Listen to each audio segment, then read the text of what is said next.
Vil du være synlig i baggrunden hele tiden, eller? Vil du være synlig i baggrunden hele tiden? Eller? Ellers kan du ligge med hovedet hen i den ende her, så kan du se dig hele tiden. Men det ved jeg ikke, om det distraherer folk.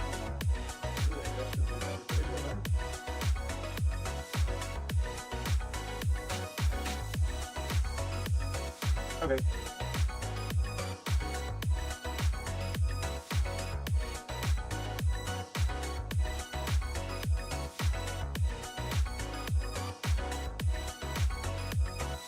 Okay. I mean, I can't see the live stream at all, so.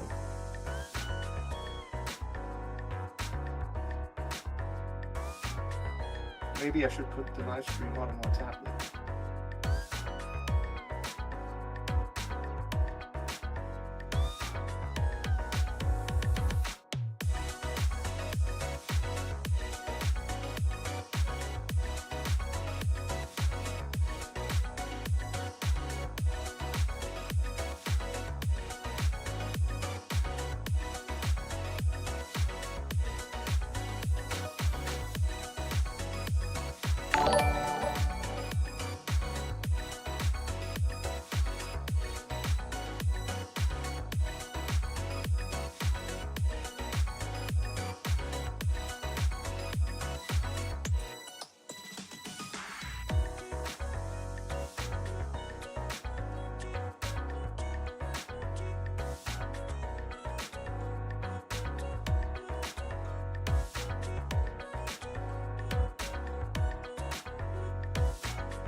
Life?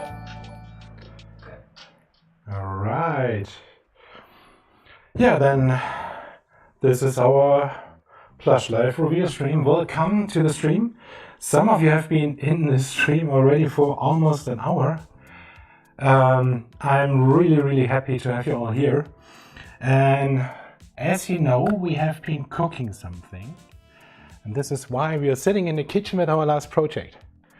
Yeah, with you. Because we don't want to show it a new one yet. You guys have been guessing. And we enjoyed every little bit of it. It's always fun when our photographer has to make these teaser pictures, and then after a while he gets a bit quirky, and it's like, yeah, let's make something that nobody will even tell which body part it is. This year I had the feeling this was a bit harder. Last year we could confuse you with all the colors. Do you remember it? We had this coloration in the first teaser, and then we had orange and green and yellow and purple. And at some point you guys were like, I have no idea anymore. What the fuck is this? Nothing can be that colorful, right? Yeah, and you didn't know that this was actually 8 different colorations. That was fun. This year, it's a little different. And we started with a picture that could be black and white. So a lot of you guessed orca. And then we went on and on and got more and more details. So yeah, it was really fun following the chats, following Twitter, following Blue Sky to see what you guys were guessing. This year we have more people at the beginning of the stream than last time in total. So thank you all for coming. This is amazing. It was also a bit on short notice in comparison, and yeah, and I am happy that you guys are all here. So let's see a little bit in the chat. The plan is we do this for roughly 10 minutes now. Allow people to join and do a little bit of a talk on the old project, maybe your cuddle experiences, maybe your guesses, stuff like that. And at some point there will be a reveal video for you guys. In the meantime, maybe I explain a few things. Yeah, this is Winston, you know this already. But we see this guy in the back. That is William. That was also the guy who currently runs the Plush Life chat. So if somebody writes Giraffe, then that's this guy, okay? Yeah. He will also kick you out if you don't be nice in chat. We have another guy. It's our IT guy at Plush Life. He always likes to be a bit incognito. But he also moderates the chat. And yeah, he'll also kick you out if you don't behave. This is a cuddle chat, so be cuddly. No, really, this is all amazing. And yeah. So I see we also now have a chat in the stream. Some of you were asking, is this a Twitch sound that we have for new subscribers? Yeah, we are actually running a streaming software that is used for Twitch usually. And turns out if you log out of this and into another thing, then it doesn't delete everything of your logout and keep some of your notifications alive. So the action box or the notification box is basically out of this other stream thing. We will turn it off in the other scenes though, because I think the bling bling bling is a bit annoying, and I will also not interrupt and thank every single Fox69 for following. Because it just, I think this kills the I already turned it off. Yeah, it's cool. William just said he already turned it off, which is really cool. Because you can tell me if you like the bling.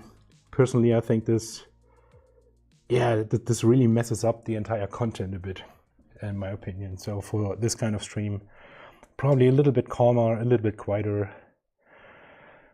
Manuel Biberache. This is, you ask in German, so let me give you a short German comment and the rest of you can enjoy my German.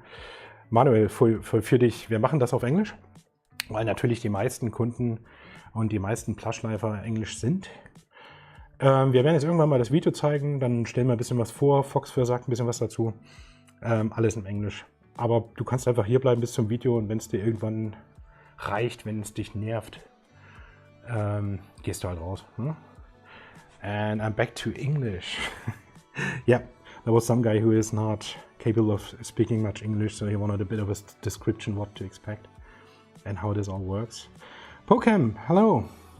I have a surprise for you when we switch to the next camera. There might be a plush of you in there as well. I am so happy to see you all here. So, what's your guesses? I see Orca, Main Dwarf, Winston, Shep 2.0. It's a very interesting guess. A gorilla. Lots of G-Shep wishes. A Fox 2.0, also interesting. A hyena. Pretty good idea. Bear, yeah, this could work. Coyote. There's some furs here that are always really asking me for a coyote, and then a creep cat beat me to it. So while we were still making Winston's, creep cat made a nice, really nice coyote. Or, right? I have one that's still unstuffed. I still have to stuff him.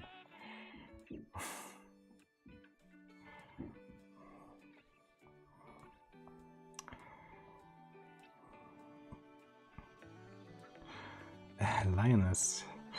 Yeah, lioness would also be a cool idea. We demand more lions! William wants more lions, because he is a lion. Of course he wants to. So, is this already 15 minutes in? Really? Wow. Did we just talk for 10 minutes? For no reason? Without any goal, this is actually pretty cool. I hope it will be main wolf, tiger the zebra, wild dog or hyena, Seth? Did I talk this right? Did I pronounce this right? That was going to be a horse until I saw the paw. I think it's another dog, which I love. Coyote.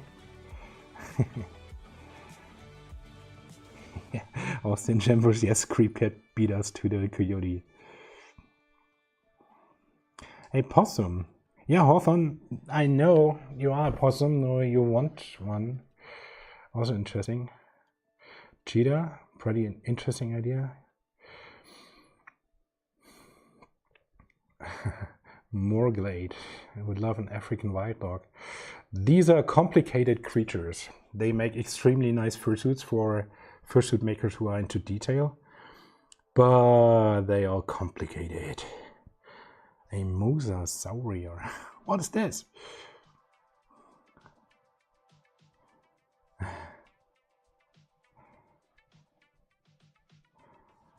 Just a quick input from my part. There are 311 people in here. Oh my god! Yes. This guy is actually a streamer. He streams quite a lot, but in Germany. And if you do German stuff, then usually your follower numbers are not that high. And of course, this is a different kind of stream. This is not your typical Twitch stream. Here you get something to see, right? So that's different. And yeah, so he is not used to 300 people in the stream. So you guys are giving him the time of his life, right? It's very good. I really appreciate it. Yeah, that's cool. Yeah, the Plushlife logo is also an interesting thought. That was actually done by Foxfur, and more or less in the way that we need a logo. Let's draw something, and then he came up with this. And then at some point we also had a discussion. What about making this guy? I mean, it's basically also a Shep, right? In a different way. It's also an interesting thought, definitely. So, I mean, you guys are used to that, and it's a cute face, isn't it? A gazelle with paws.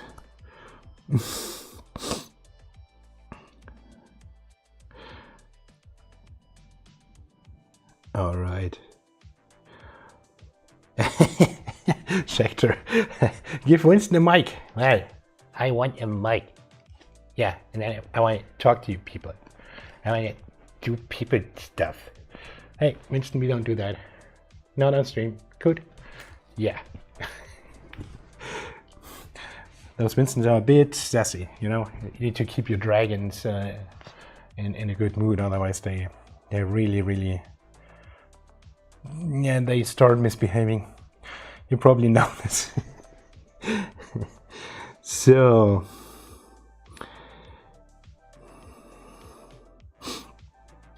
Husky Angel, do you have any plans to bring back previous plush in the future? We sometimes do. We did a remake of the Fox, although it was a cross Fox because we didn't have the red fur anymore. And yeah, that was basically the remake we did so far. Yeah, Winston is definitely a different dragon than the first one we had. There's similarities, but it was definitely a different dragon. So yeah. Hayel, what seems better now?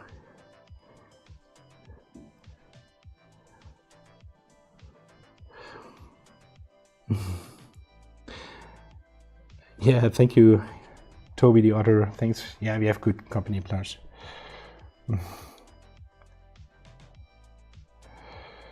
Hawthorne, yeah, we had a dragon, so it's not a dragon. That is a pretty wise idea.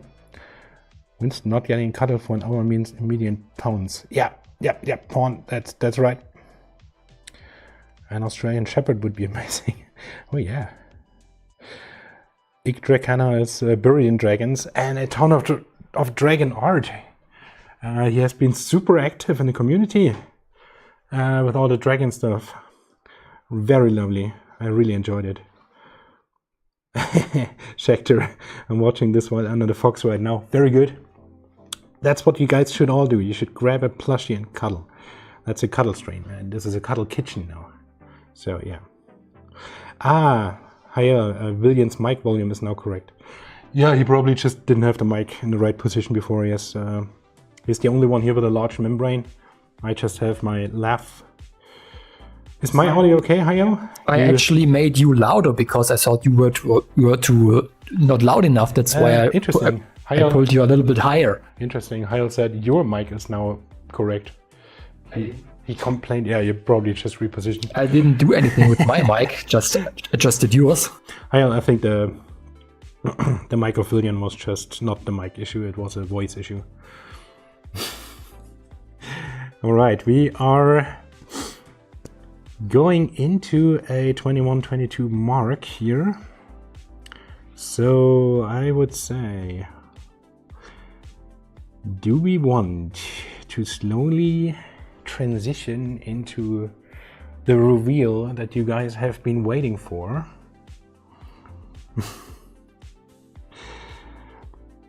We have prepared a video.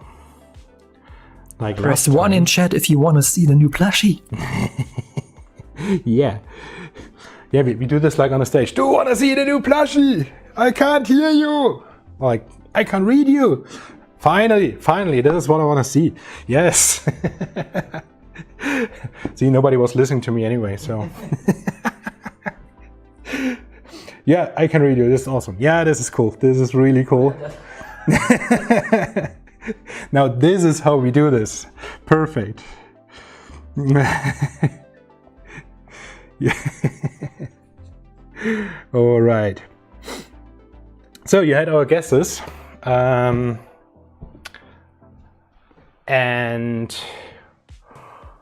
some of you were right. It's our 10th year's anniversary.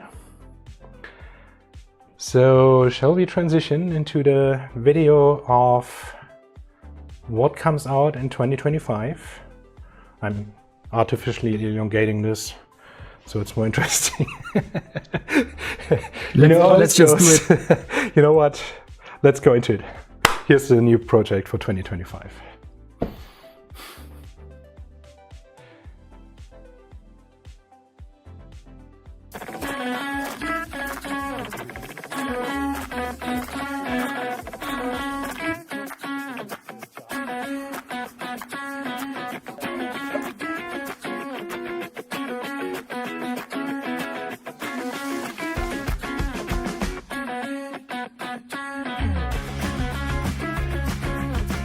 I'm Thomas. I'm the part of Plush Life that runs the business. And as you've probably seen by now and guessed in the weeks before, our 10 years anniversary plushie is a Shepherd 2.0.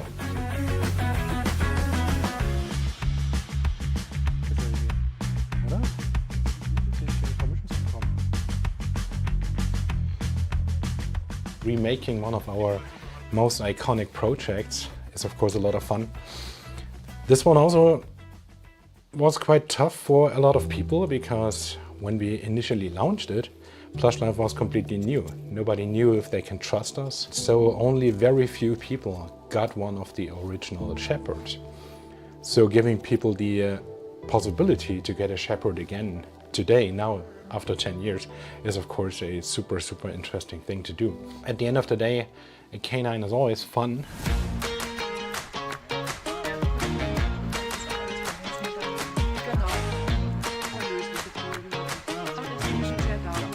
Of course, we would incorporate all the experiences we made in the last 10 years. And so this Shepherd comes with a few changes. First off, the most important thing that you might notice is the fur. Well, that was actually not the most intentional part. Turns out material and fur is one of the hardest things to acquire, and with this Shepherd, the fur that we used in the past is simply not available anymore. So we had to go a different route. And we went for the route that we know in Plush Life is a very successful one. We went for the material that you can get in most colors, that it feels just amazing, and that we also know of is extremely durable. So slightly shorter fur, but immensely soft.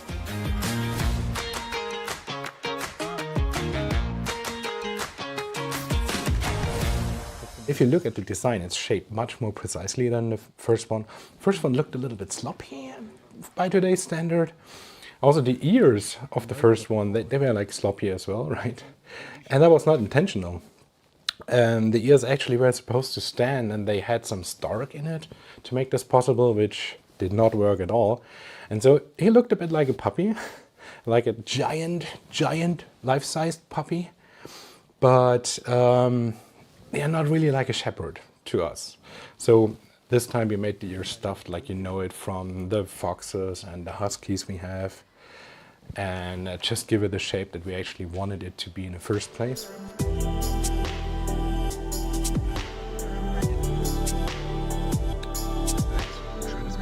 Another change that we made is it got the stuffed nose that you know from husky and wolf.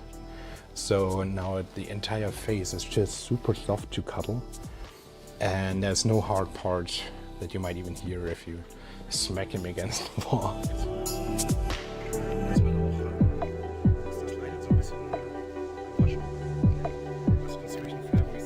We changed the paws and now gave it paw pads. Some of you might actually be surprised, but the first plushie of Plush Life did not have paw pads. We just introduced them with a fox the first time. And instead, the original Shepherd had claws, but we thought that it's an enormous amount of work to get these claws done, and the looks that we got from it, in my opinion, wasn't really worth it. So instead we got these paw pads now.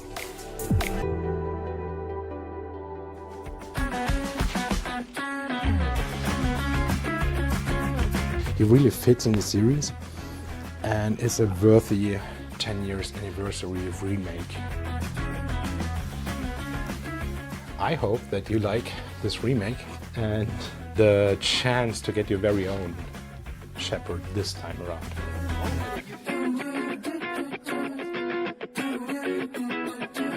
Whee! Got it!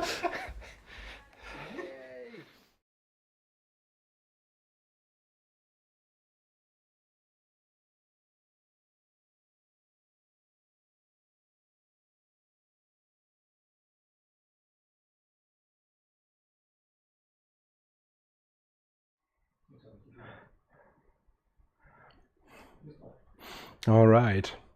So, I'm back, and yeah, this time we are on the cuddle couch, from the cuddle kitchen to the cuddle couch, and yeah, here he is, our new Shepherd 2.0, just like this. Wir haben das Focus-Picking übrigens drauf. Auf der Kamera, siehst du das? William?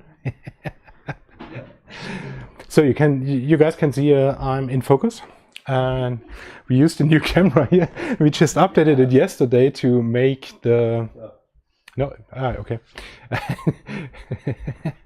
We just updated it yesterday to make it a camera for webcam, and yeah, this is focus assist. I think William used this to just set it up because we just moved the camera around, and yeah, now it luckily disappeared. Schecter, you know too much. You definitely know too much. Yeah, that's an IKEA couch. It looks big, it's big, but it's also cheap. Yeah. Avoid 10 meters. You can team up with Schecter. He also wants it even bigger. So, what do you guys think? Heil, yeah, sorry, it's not a hoofy. Of course, this is our anniversary. Schecter, you were the first one, I think in the second tweet that we had, that guessed it correctly. That this is our 10 years anniversary plush. The plush where we just basically redo our original in the way we would do it after what we learned for 10 years. You've heard a little bit of that in the review video already. And yeah, Foxfur will tell you a little bit more about it, go a little bit deeper into detail.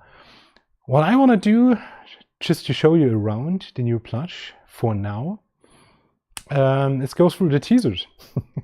Because you guys might be curious what you have actually seen in the teasers and how we try to confuse you. So yeah, long back like you used. Oh yeah, it has. It's actually the same size than the other one. It looks a little slimmer and a little smaller just because of the shorter fur, but it's the same weight, same size. Am I do this correctly? Do you see the paws? This is the paws thing, right? I'll maybe even make it hoofy eventually, or Creepcat does his caribou. So yeah, let's go through the teasers. The first one was this edge here. Just this part, and this is really mean because you just saw a dark part and a white part, and depending on the camera it will give it a warm tint, so you will see brown and this beige style warm white, and so a lot of people guessed orca. I was expecting you to interpret this as black and white. Well, the second picture was the crotch area, actually. And some of you thought this was the head with the ears coming out, which is clever because actually this is not so far off, right? If you look at this, there's a very similar pattern. Of course, a different size, but this is something you could not see. And yeah, this is, yeah, that was the crotch area. And the third one, yeah, of course, we gave you the muzzle. And this is where a lot of people start guessing, okay, that's correct. There's a mouth line and a nose. Some of you actually brightened the picture up so to see the nose better. That was fun. That was really fun to see how you worked your way into guessing the toy. I think this was the fourth. The third one was the paw. This is when we actually started revealing something, that this would be a plush that has paws. So orca was more or less out, even though Creepcat manages to do orcas with paws, right?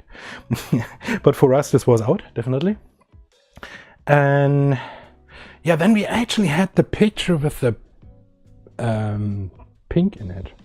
And that was when some of you guys thought this was a mouth line and started discussing, what, mouth line? But Plushlife has never done open mouth. It's actually really hard. Open mouth to make look good on a plushie, not just like spread around. Super hard, so we usually avoid it. And yeah, this was the ear. And the original had this too, it's just hard to see. But I've seen pictures in comparison of the two. And yeah, you guys guessed it right, this is the ears.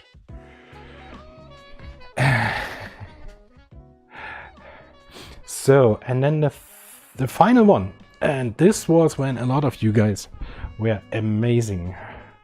We just made the picture of these 3 stripes in a way that they look perfectly the same size. And a lot of you found this pattern on the fox or the original shepherd. So this was when a lot of you settled in that this might actually be a shepherd. And yeah, that's pretty impressive. You guys have been really good. And then there was one more picture, and that was the dot on the back. And I put this picture very late because people who know the original shepherd know that this is an iconic pattern that only the shepherd had. So this would give away a lot. And yeah, for some of you it did. So really good guessing. Amazing work on all the pictures. Today even Skylar made a little doodle of all the details and their thought of how the guessing game works. This was really amazing watching them to do all this stuff, do all these pictures, and yeah, basically graphically explaining what others would just feel. I loved it. It's a really cool idea. So with that out of the way, I would like to give word to Foxfur, who joined us via Discord from Denmark. And he can give us a little bit more of an insight into how a design of such a plushie works. What was our thought with the original one, but also what was the challenges we had to get this one just right and the way it is now. So, William, are you ready? I'm ready. Okay, perfect. Then I hand over to Foxfur. Enjoy. You are live. And now. Wow, 10 years. It has been a long time. We've come a long way since then. Why did we start with the shepherd? I think that was because it was one of the more appreciated, and still is one of the more appreciated species in the fandom, along with huskies, wolves, and so on and so forth. I'm not sure why I picked shepherd for other reason than that.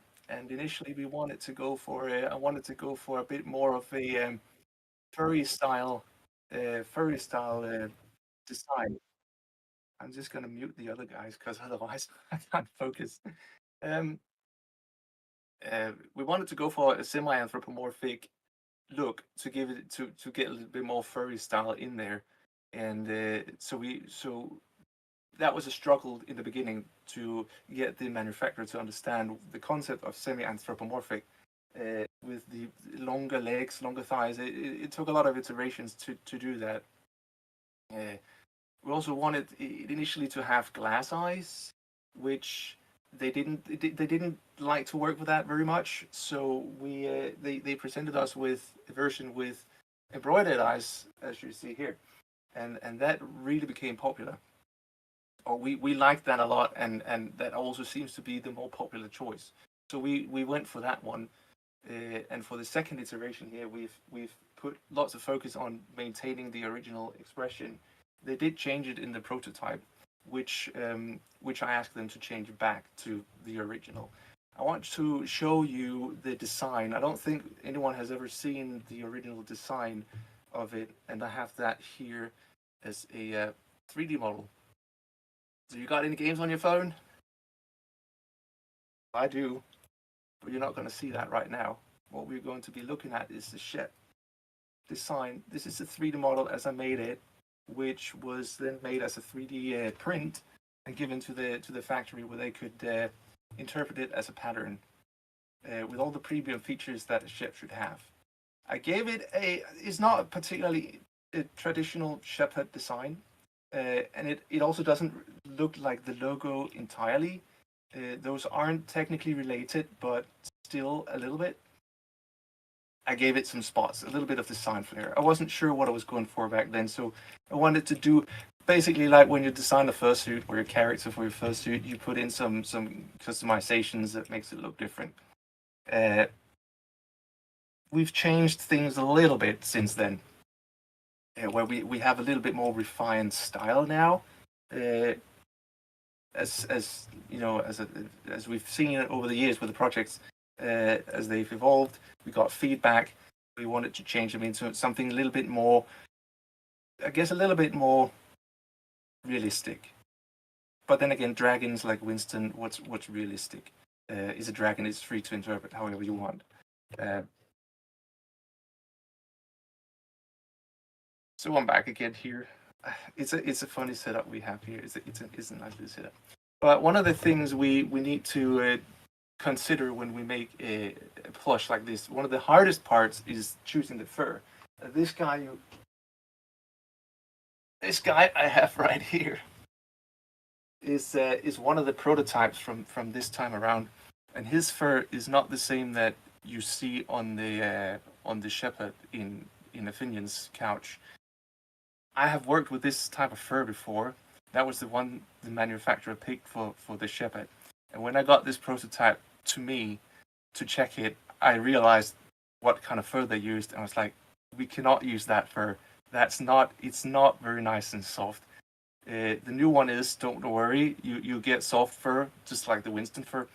But when I realized what type of fur they used, I was like, no, you have to find something else. And the colors don't match up quite perfectly.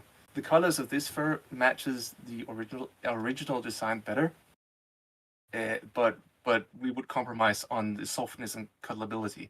So I said, no, we need to find something else. And luckily, they were able to find fur that was in the Winston type of fur, quality-wise, and with sort of matching colors. The brown color is a bit lighter, which I think is okay. It's actually closer to the color of this design. I don't know if it looks right on screen, but it's closer to the color on the 3D model than it is to than this one, than this fur is. So so that was one of the challenges with picking the new fur, because the fur market changes a lot, and you know, we just couldn't get the same fur as last time. But that's okay, because we want to do the soft fur preferably, rather than the not so soft fur. We would try to aim for that kind of fur every single time we make a new plush. So for the factory, the Winston project took a long time, as you might have noticed, and they also change. They have changes at the factory with new employees and designers and all that stuff, which is also why we've seen. I'm very impressed that we came this close to the original look. This time around, I was afraid that wasn't going to happen.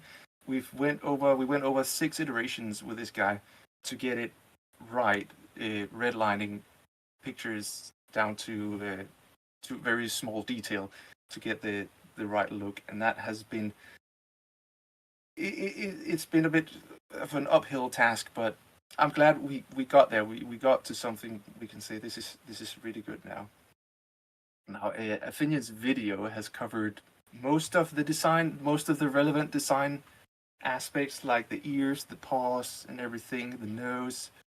So I won't be covering that too much. But yeah, it's basically what became the ship now. And I'm happy with the outcome. And of course, we're also doing the big version as usual. We didn't do that with the original. Now there's going to be a huge ship. So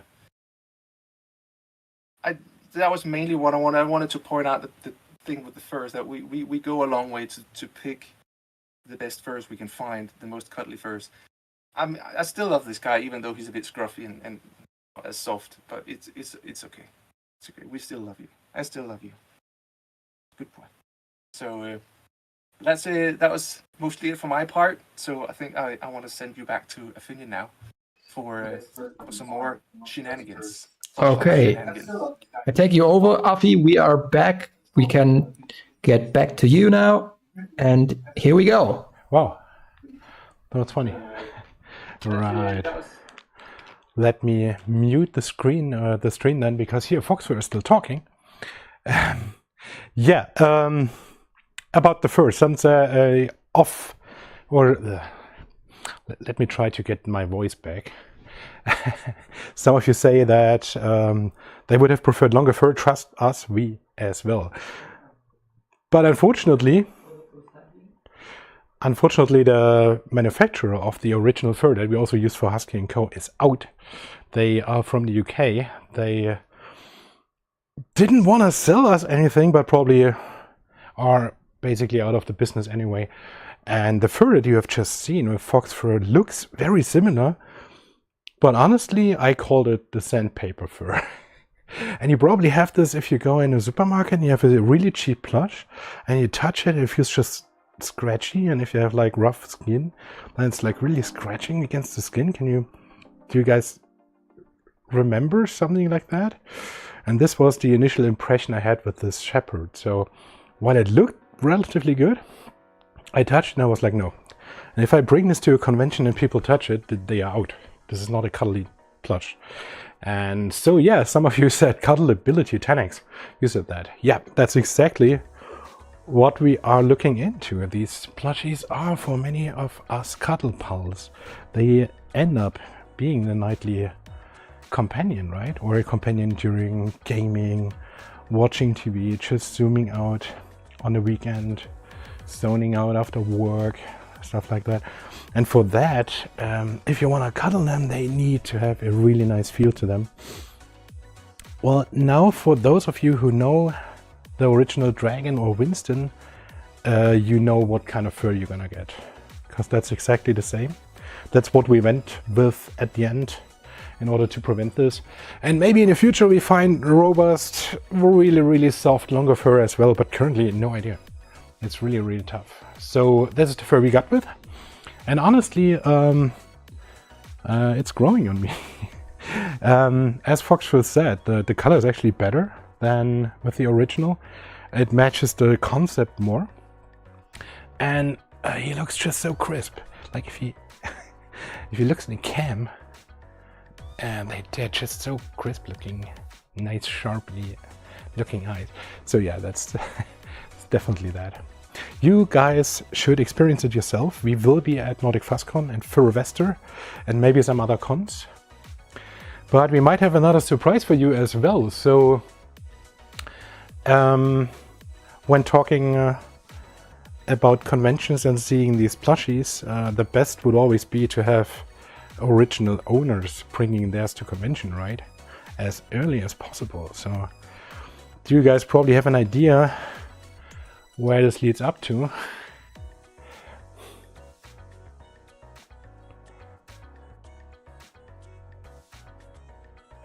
So I'm just looking at the chat.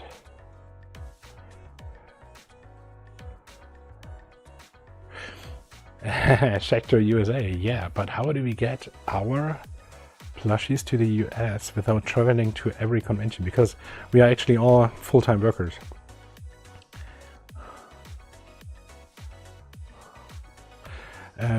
Nickel, you're absolutely right, by the way. The moment you start working with shorter fur, everything needs to be right. So when we switched during the prototyping phase to the shorter fur, we looked at the shape and we're like, okay, sorry guys, but we have to do it again. We have to go and reshape and just tweak it even more because it needs to look sharper. But then the outcome, when you nail this, the outcome is also much more crisp. Plush Life Custom Convention, I'm ready. That would be cool. There's an easier version though, Laurentine. Some of you might have or might remember that shipping out the Winstons took us quite a while. And the reason for this was, first off, it was still post-corona. So supply was still not very reliable. At some point the factory actually ran out of yarn. That never happened in 120 years of history. That a factory that sews runs out of yarn, right? So that's interesting. But they also had a lot of illness and so on. And it was incredibly hard to find more stuff. And so there was basically only a limited capacity of production.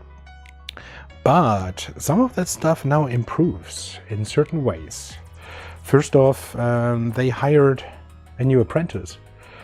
And she's not only super cool, she's part of the cosplay scene, she followed our Twitter, she really loves or feels really proud to work on these plushies. So we now have 3 full-time employees just working on these plushies for us. That's because of you guys, but that also means now plus 50%, right? We did something else. You might have seen it in a video, there were a few more shepherds than here, right? And one had the serial number 4, if you can see that correctly. Which means we are starting with producing the series already. Okay.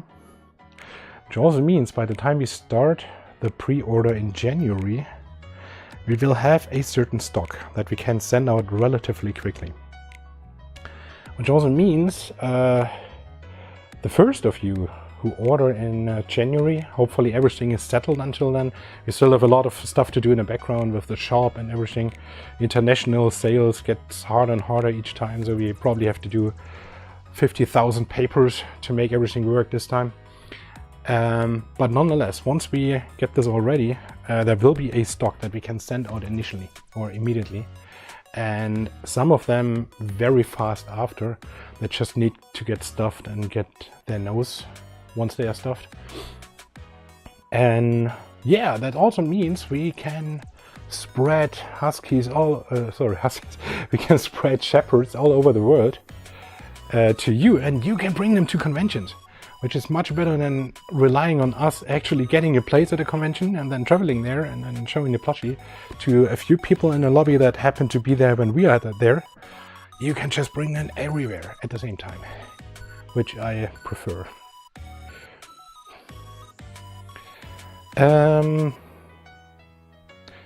The price of them, yes, we put this on the website already, but it's a good point, the price. Usually everything gets more expensive, is that correct? Luckily this year we can be an exception.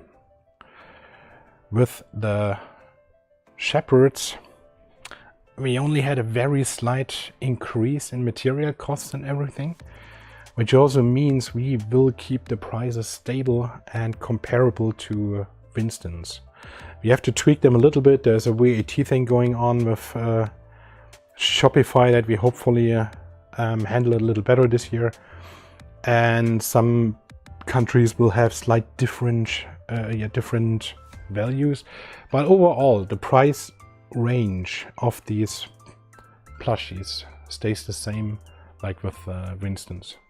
So I hope this is a good news for you. And yeah, so there's that.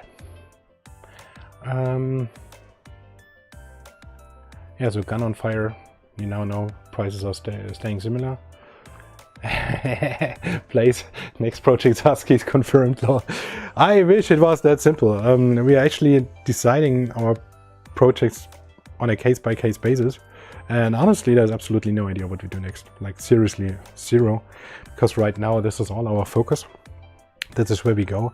And then at some point during next year, there will be ideas coming up.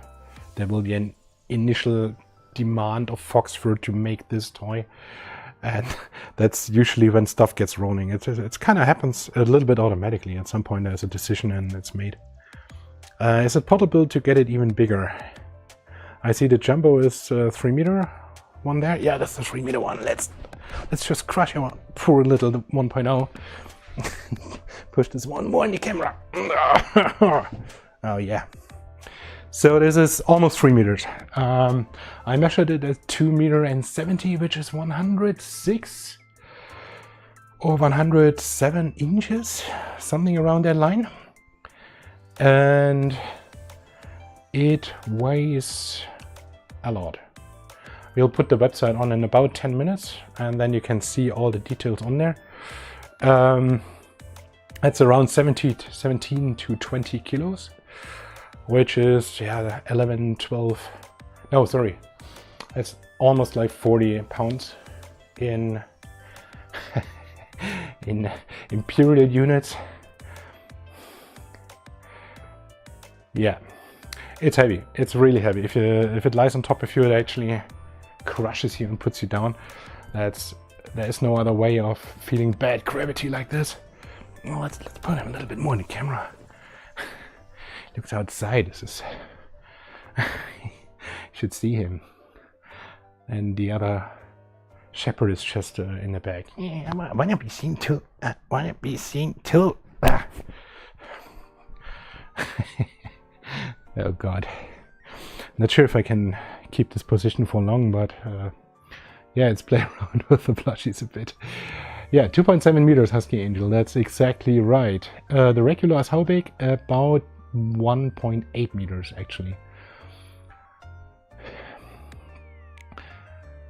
Show the belly!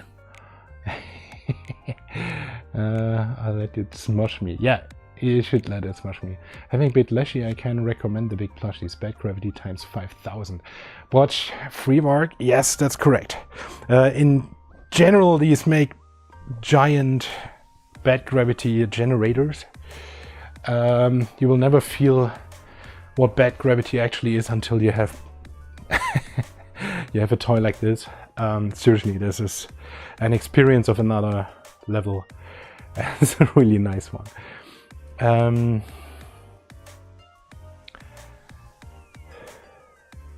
Cordilus, what is this fur like? Maybe some of you in the chat who have a Winston can describe it. It's not like Minky. Minky feels more rough. To be honest, this fur, I mean, yeah, I'm from Plush Life, of course I'm advertising our decisions, blah blah, but to me this fur feels like heaven. It's like, there's nothing softer than this that I ever have touched. Also not longer fur. Longer fur is usually more rough again. This fur is just super smooth. When you go over it, it feels almost silky, and it's really soft to the touch, and it actually stays nice to the touch. It gets a little bit clumped up after a bit of cuddling, and then just stays there forever. And you can wash it, and it comes out just as silky as before. Even without softener, we tried a little bit on experiments. With a longer fur, a bit of fabric softener is good. With this fur, sometimes it feels even better without softener. So you just wash it, and it comes out like that. I have my dragon, which was the second project we made, so 9 years now. And I just thought, or I estimated it, my dragon probably has like 1,500 cuddle nights away, and so far I didn't wash it at all, and it's still soft fur. So that's what we mean with cuddleability. They are made to be your cuddle pals at night, hours and hours and hours and nights, and the fur needs to yeah, complement that. What happened to Afi? I'm gone. I'm just gone. I'm back here somewhere. Jabari line. In comparison, even the smaller one would be considered super jumbo. Everything over 70 centimeters is called jumbo. So amazing. Yeah. Peter is actually fox fur. So if you didn't realize from his PFP, that's fox fur. So definitely read his comments. The fur is closer to what's called rabbit fur. Definitely, and if you touch the real rabbit, that's very close to what this feels like. So pretty good.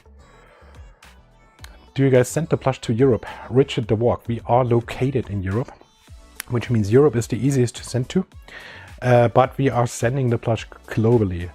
We even have sent the plush to, I think, Saudi Arabia last time, and to Mexico and some countries that I've never heard of before. Mexico is not one of them. This is not a connection, but yeah, to all kinds of countries, and so far they all arrived. And if they don't arrive, we get insurance back, and then we send you a new one. So you will definitely get your plushie, no matter where in the world you are. What's her name? Workenickel. That's a very good one. He gets a name.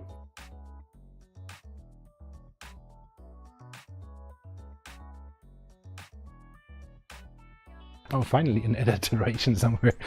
That's Mega Milo, and that is standard Milo.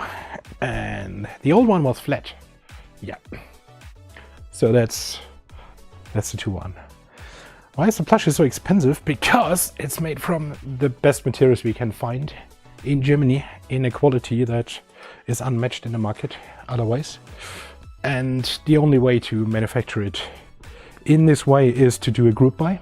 So basically collect orders and make exactly as much as there's orders. So we don't keep stock or anything. We run a very, very lean business, so to speak. And that's the only way to actually get them made at this level. Usual plushies at this quality and design are so-called studio plushies at roughly 10 times the price. So expensive is not the word I would use if you compare them to the right thing. If you compare them to what you have in the supermarket, these are plushies that are made to be cuddled for 2 weeks. Because that's the usual average what a child does, and then they just end up in the storage. So they are made from material that falls apart. And this is actually exactly what happens. If you cuddle them long enough, they get holes, they lose their fur, and so on. And this is fine, right? If you have children and they want this plushie so bad, it's really cool if you can get this plushie for 20 bucks. But if you're like us and you want to cuddle a plushie for 1500 nights, like I did with my dragon, that's a different story. And this is when quality of material and quality of work really comes in and really shows. So definitely, if you're unsure and you've never seen this plushie before in real life, definitely check if you can experience it somewhere at a convention with a friend and so on, just to get an idea what this actually is in comparison. Preach, preach. Yeah. Which shipment was your most complicated destination? Saudi Arabia, definitely. In the way that they did not accept the size of this package. So we had to shrink it down, but the customer could also not stuff it. So we kind of compressed him. And it took us probably way too long for one shipment, but honestly, we said we ship globally, so you have to stick to your promises, right?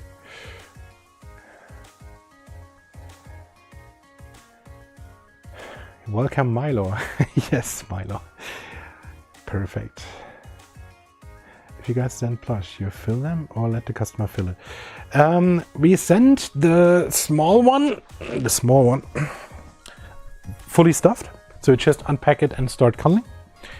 The big one is unshippable in this size, unless we would do it with a logistics company, and then it's the same price of the plush again in shipping. So this we just stuff in the same box than these, and we basically just stuff the complicated parts like ears, muscle, paws, and so on. And the rest we leave unstuffed. And they have a zipper in the back, and there you can stuff it with locally acquired stuffing, which is cheaper than if we send ours around the world, because it's just stuffing, right? So over here you can see that you have the zipper in the back with all our plushies. Even the Fletch 1.0 has this, and so this is also good for unstuffing if you want to wash them. So this is the place where you unstuff, get them empty, then you can wash them, and then you can just restuff them. We just put it here where we think this is the least annoying place. It's also kind of hidden, but with short fur, if you look for it, you will find the zipper, of course. Even though we have some customers who never found it until we told them, yeah, you need to wash your plushie, open it on the zipper. Which zipper? That one!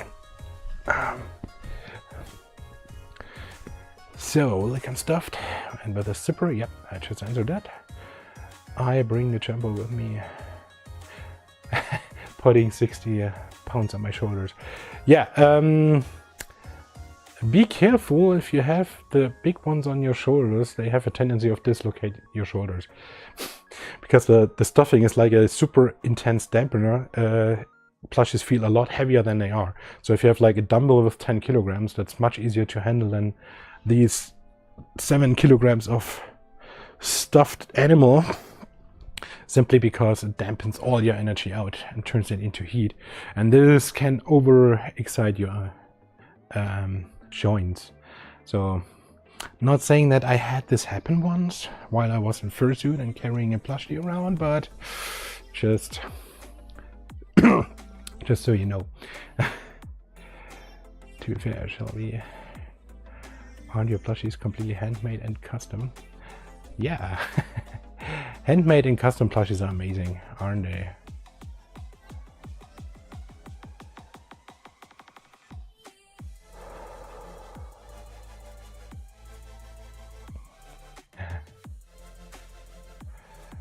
My plush life wolf sleeps with me every night and has been washed so many times. The quality is crazy good.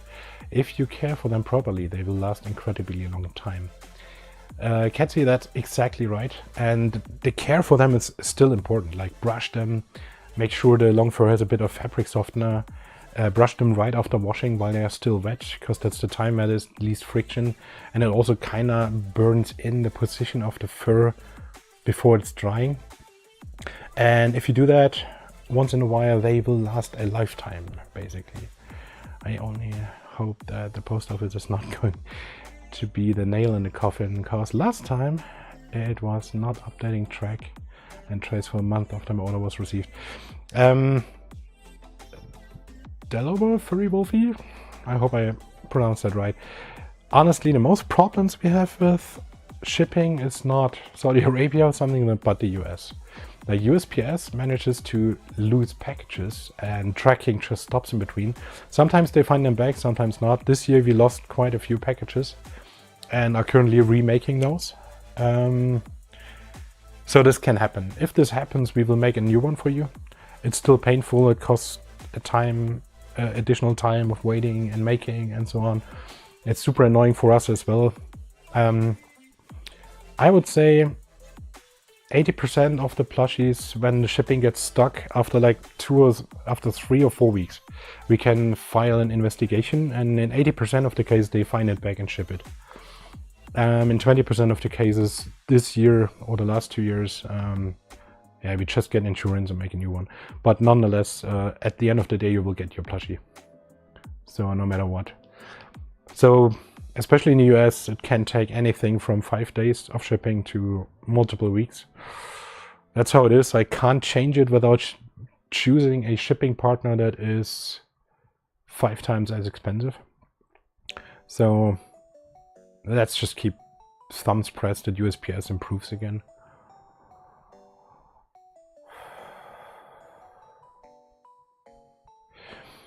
And stuffing is basically almost like non-brand in every country. It's just stuffing and it's sold under different brands. But we have a few ideas, so when you ask us, we can tell you in which country which stuffing is supposed to be good. For Germany or Europe, we have a web shop that we can tell you. In the US, I think we also have a tip for you in our FAQ. Still have to figure out what's the best way to wash my Winston. Can't exactly put it in a washing machine. Yes, you can. Nick Otto, just unstuff it and then you can put it in a washing machine. That's exactly what you do. Just a standard color wash, 20 or 30 degrees Celsius, so very cold washing. And then after it comes out, brush it, leave it dry, and then restuff it. That's all you need to do. Siliconized stuffing or polyfill. Foxfur, thank you so much for giving a comment here. Yeah. So yeah, ignore the brand, but if you have siliconized stuffing or polyfill, that's correct. Sometimes you also hear the hollow fibers, which is really fun and really nice to use. But there's also different tastes. Some are rolled in ball shape, which are a really, really nice soft feeling. Some are more like fleece, which gives you a more firm feeling. And then there's the middle thing that's the typical polyfill. And you can also vary on that.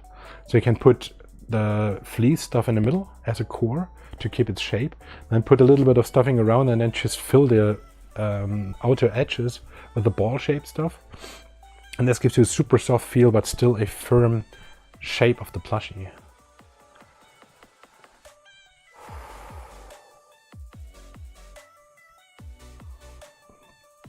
Laurentine, yeah, sorry that you had a shitty time selling the Winston or shipping the Winston to the US. But that's right, if you're in the US, please bear with us if the plush takes a few weeks longer. That's just how it is. And some just receive it in 5 days. And sometimes we ship 2 or 3 to the same customer and 2 arrive, and the second or the third one makes a round trip through an entire US before arriving. I mean, with the Winstons, that's normal. They are just dragons. They decide to see the Niagara Falls once before going back to Chicago. But yeah, that's how it is. Hero Husky, greetings to Singapore. How late is it over there? Really cool that you joined. Will you ship the small one partially stuffed like the original Shepherd? We can try this. If you say that you need it in a smaller package because your country, it gives you a tough time otherwise, or you just want it in a small package, we can probably make this happen.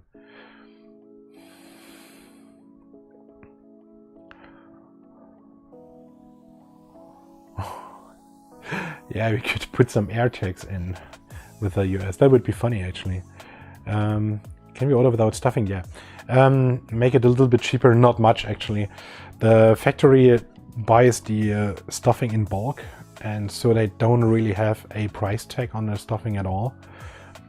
So we don't really get it cheaper. And also we get a super nice deal with DHL. So the huge boxes we send are actually the same price than if it's small. So price-wise, it will not really change much. It's more like if you really can't receive a big package, then we can make it unstuffed, but don't expect any price drop. Water machine won't work for 3-meter one, which I did mention. It should. If you unstuff him, might actually still put in there, otherwise get a bigger washing machine. In this case, you might actually need your bathtub and really give it a good wash overall, but it's a ton of work, so yeah. You Plush Life guys are literally engineers of cuddle plushies. Well, we love cuddling, and before we started, there was not really anything. There was the cheap plushies that everybody knew, and then there was this one guy who sold plushies from Germany, from Pluti, which had a super good material, felt a little bit rough, but it was super durable. And that's when I learned that if you invest a little bit more, you can actually have a nice plush. And the only downside of these plushies was they looked like they were designed 1910. And the reason for that is they were actually designed in the early 1900s. And this was the initial Kindle for Plush Life to begin with. We just said, okay, let's use this nice material, but also design them in the way we want them. And for some reason, this also made them a lot bigger. Yeah.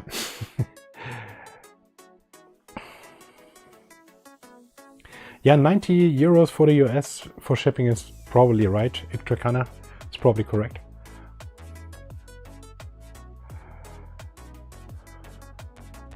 Fill one with beanbag filling. Avoid, because we have the zipper, you can actually buy beanbags and stuff them in a pause. Or put them in completely. You can be playful with it. I know Foxfur has a giant husky and he filled him with a weather balloon once. So just stuffed the paws and the arms and the head, and the rest was a weather balloon. That actually worked, even though it put a lot of pressure on the seams, because then the fur is basically the hard limiter of this entire structure, and then the seams get a lot more stressed than with polyfill. But if you account for that, you can go crazy, and you should. Some guy put a giant fox, or turned a giant fox into a double layered suit. He was very tiny, but yeah, I mean, so yeah, feel free to be creative.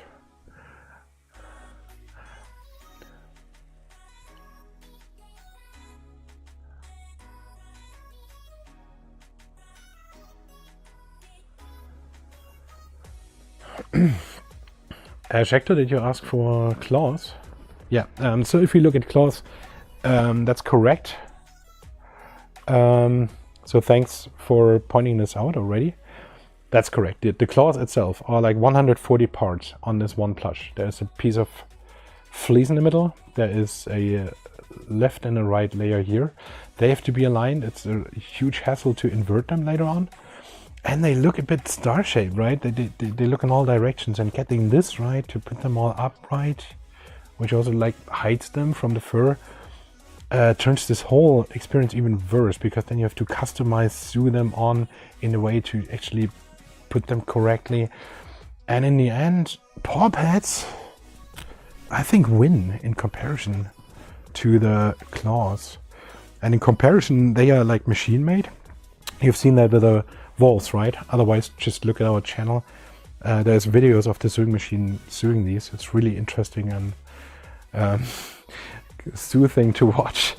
But yeah, this is why we decided not to go with claws. It would have raised the price tremendously or significantly for adding very little value, in our opinion. So we went with paw pads instead, which I think is also a nice deal. Fox fur balloons are great. I still have to try this. It's interesting. I saw videos of that fox suit. Yeah, Kevin Maher. Sometimes there are videos on Twitter, and I still want to cuddle this guy in the suit.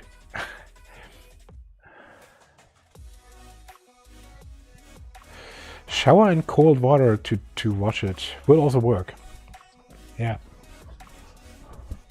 You can basically hang it over one of the bars that you can probably clip on top of your shower. That might work.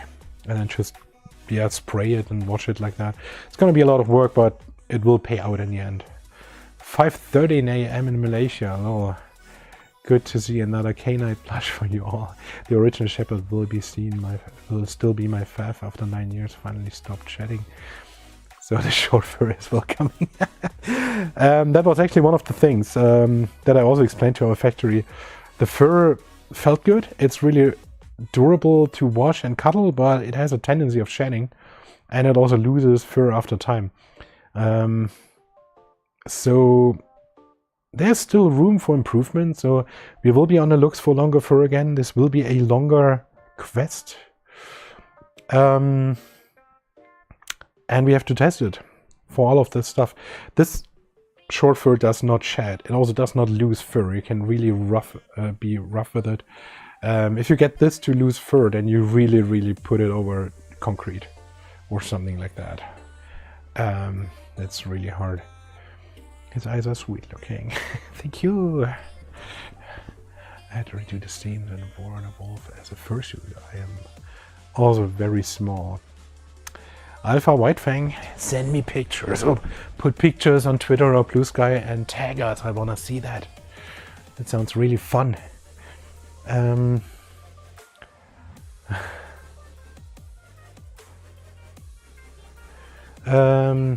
Do we accept a kidney as a payment method for the 3-meter plush?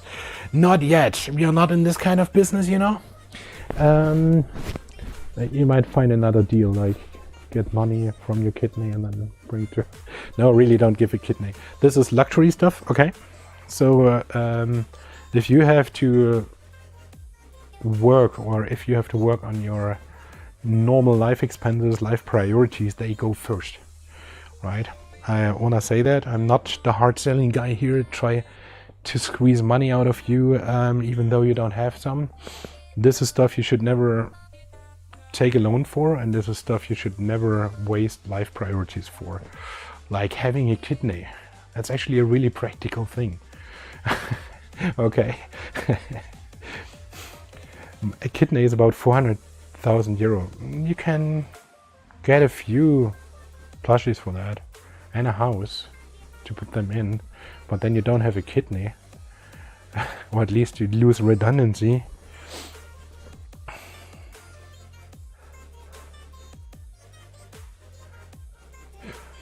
All right, do we have any other questions so far?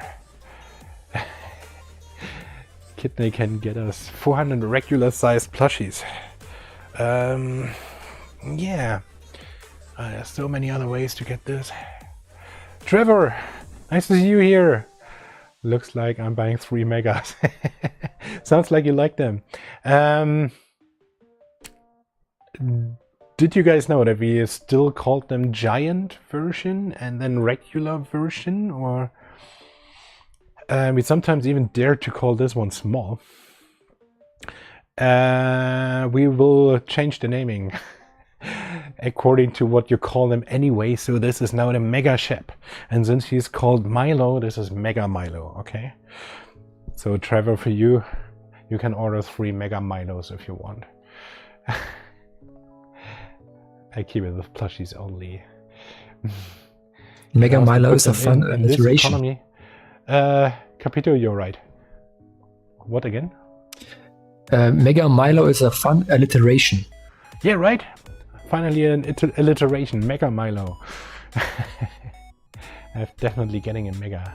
Avoid. Awesome. That's really cool.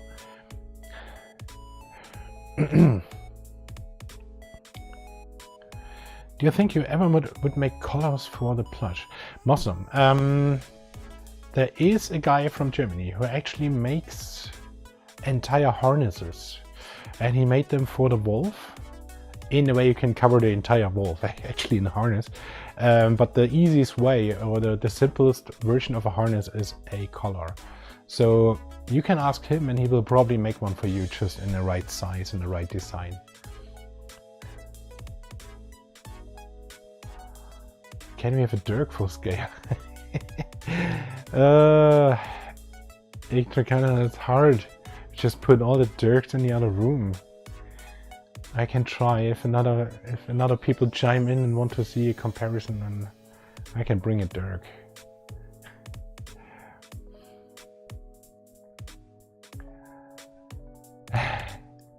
Shelby, thanks for congratulating us on the names. It's actually a lot of work. We discussed this a lot, and William actually thought that the best name for him was Flash. I liked it, the rest of the team didn't, and then we just fired up, okay, give us shepherd names, and discussions back and forth, and at some point we settled on Milo. So this is not easy. It's actually a lot of discussions in the back to make small details like that work. And we made experience that if we fight this out in a way that we can all live with it, then it's also more acceptable to most people. So yeah, Winston was easier because he already had a name before we launched him. But yeah, with this one, definitely. But I'll get a private one and I will call that Flash. The big one is Mega, and the regular one can be Kilo. Yes, Potch, you could do that. Cordilus, Winston was just made. As you can see right here in front of us, we will do remakes. As you can also see, we never make one-to-one remakes. We did this with the Fox, and it turned into a cross Fox instead of a regular one. That's also the nature of things, simply because fur is sometimes seasonal. Like with the Fox, with the original Fox, we had a fur that's just perfect for foxes. But this fur also was seasonal, so we couldn't get it again. So there was absolutely no way of getting him back. And it's the same here. Fur turned out to be not available anymore, but of course we also want to put experiences in. So long story short, we will do remakes, but they will always be a 2.0. Winston probably will come back eventually, once we made all the other nice ideas we have.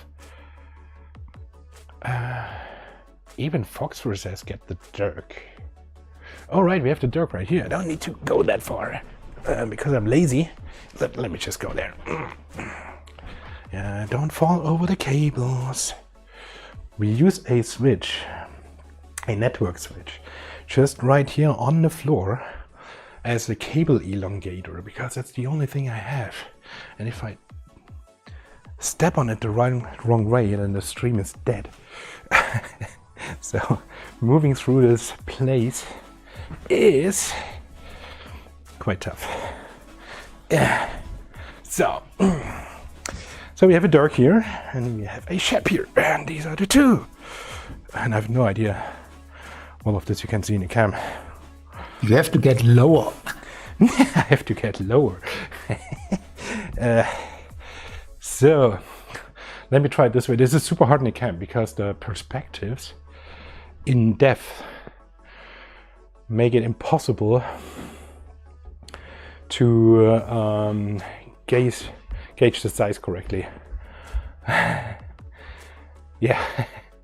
Okay, William just came over and I just sizes. So if we look at the leg and if we put them in the front, can you see that? Bringing back remastered V2s. Yes, this is exactly what we do here. Who gave away their Winston? Nobody gives away their Winston. Will you make another Leshy? Probably. Leshy is one of my favorite projects. I just love this guy, and it's actually my daily cuddle pal when William is not here. So for as long as William exists, for as long as Leshy exists. So before I basically switched them through, most of the time it was the old dragon. But since Winston, or since Leshy is there, it's Leshy in my bed. So, how is the size comparison? Getting the crossfox was like a miracle to me. I really wanted the red fox, but it has been too late. I've been the happiest person in the world to get a crossfox. Awesome. Oh, heaven. Dirgy. Yeah, that's the Dirk. If you ever get rid of a little plush life plush, let me know. Put Winston on his stomach. Should be easier. Nah, I just get William adjusting the camera, and then I'm putting the plushies down again, and then all the image framing is wrong again. All the plush life plushies in the frame. Some of them are still over there in the bedroom because it's just so full here.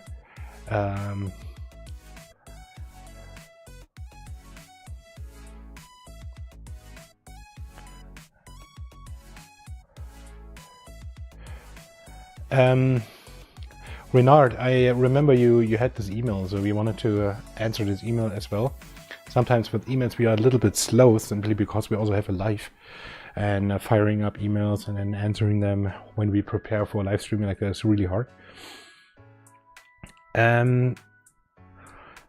If the plushie gets lost during shipping, it is insured, and that means we will get the money back from the shipping company and can remake it. So if it's lost in the event of shipping, of course you can get a new one.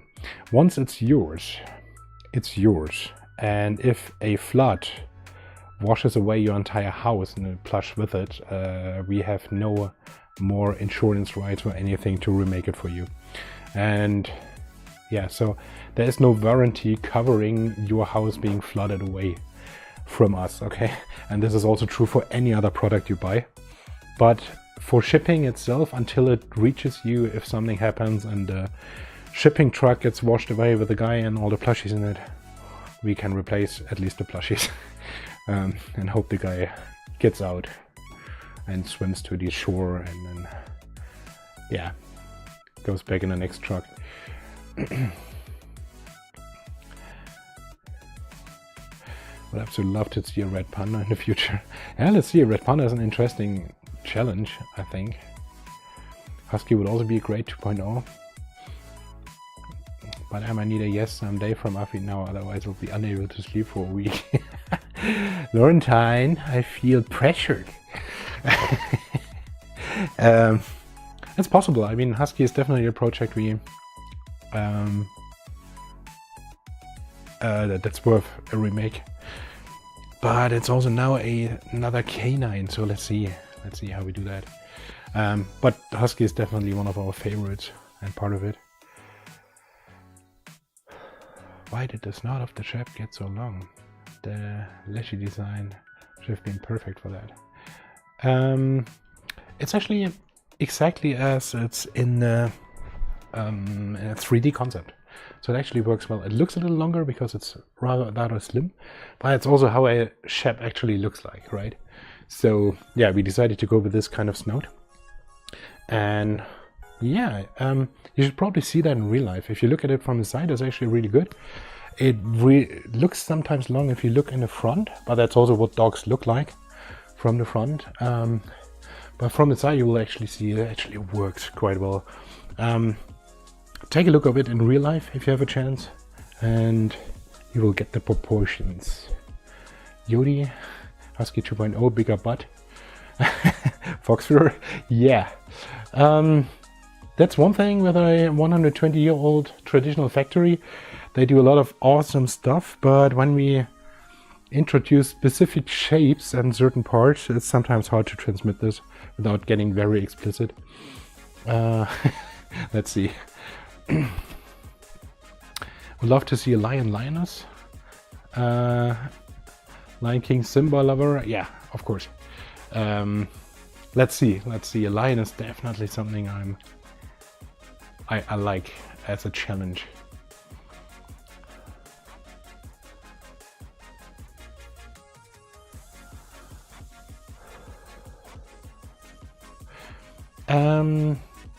Do we send the box to Santiago de Chile? I have to check. DHL will tell me if the big box is possible to send there or not. But so far, I don't think we have sent one to Chile. Let's see.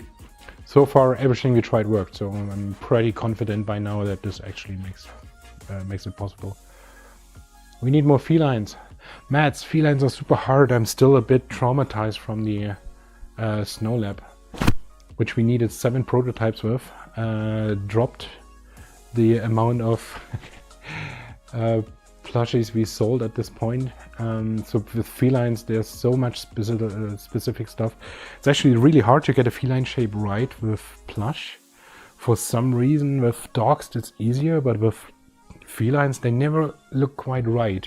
And even with fursuits, the only people who get fursuits with felines really good are like the Asians, like Koreans, Japanese people, or now the Chinese people.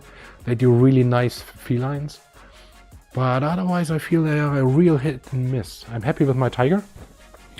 But all the other cats that I see, some look really good, some are really bad. So this might actually take some science to get it right.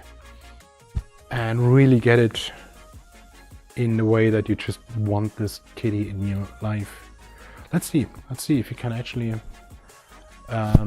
feel up to the challenge.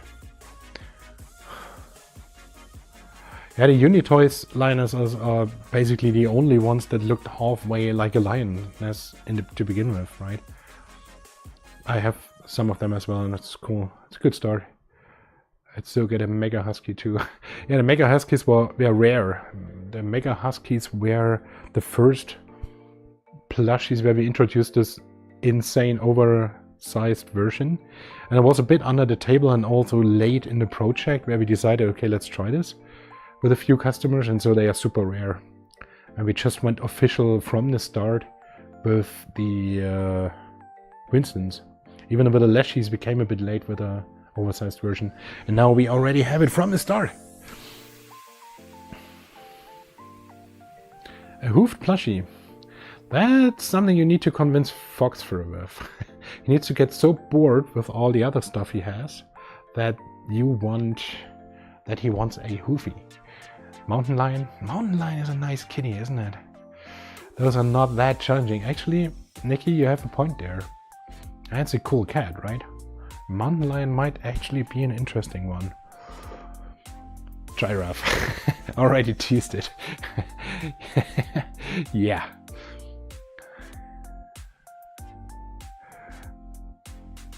Yeah, Bycats, 4Cats makes good feline, but honestly, I like their doggos even more.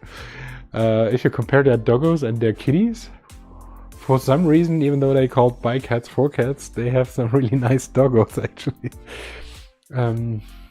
Bear would be nice, sea monster, interesting, rabbit, squirrel, red panda, tiger. Okay, we're now back into the species thinking.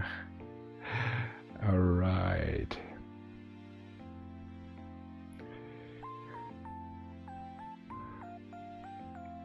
But yeah, let's focus on the next project later on.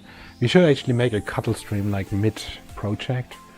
That's probably also when we decide for the next species. And that's something where you can put some really, really nice input yourself. We got quite a bit of input, and I think right now the suggestions form a nice cloud. So all the stuff that we see here in the chat is also what I saw on Twitter. So it's a really good group of stuff we can choose from. Bed mattress won't be needed anymore.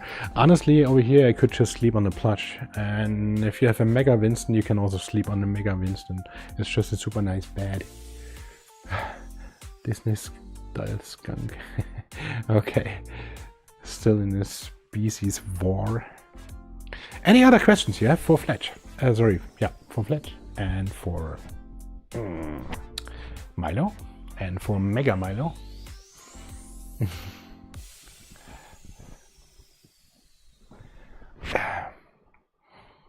Can we still see all of them? I think the Mega Milo is out. I need to push the Mega Milo up here. I'm sitting behind Mega Milo now. I sleep on my plushies too, yeah. I wish I got a 3-meter Winston. My new cousin. A deer would be cute too.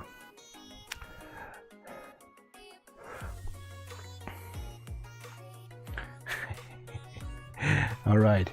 So, yeah, any more questions for now? Hello, Milo. My name is Winston.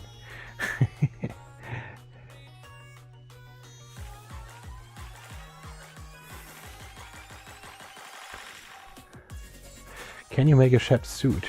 Or can you make the Shep sit? Oh God! Which one? I'll make the small one sit. Because the big one, I will not be able to. How about this? Does this work? Can you see that? Yeah. We put him up here. That's him sitting. No questions. Lunch orders. Shall we? Yep, next year. Just a few more weeks, which will be super busy for us and super hard for you to wait. Winston Kigo? Sydney, you can try to ask some Kigo makers. That would be fun. What's the schedule looking like for this project? January to May, and we are currently already pre-producing. So if you are among the first orders in January, you might get your toy just a few weeks later. At some point we will run out of stock, because there's a chance that the initial orders will exceed what we pre-produce until then. And that's when the waiting time starts, and we basically ship out the plushies just in the way that we make them. So we make 20, we ship out 20, we make the next 20, and so on. Yes, we will have some giants as well, next to regular size. A few less, of course, but we will definitely make some giants as well.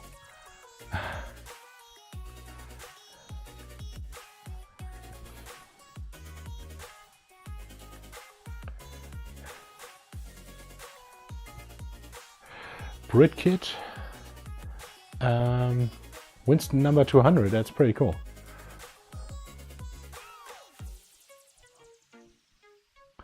You will aim to be among the first. That is a clever idea, because then you will have your shepherd far earlier than everybody else. You know, the orders will vastly outnumber the stock. There will be dozens waiting. Let's see. Let's see how it comes out. I'm among those who are always afraid that it will just be the project where everything goes way unexpectedly slow. And then I'm always surprised by you guys just ordering and running over my shop. Any chance of logo shirts or hats in the future?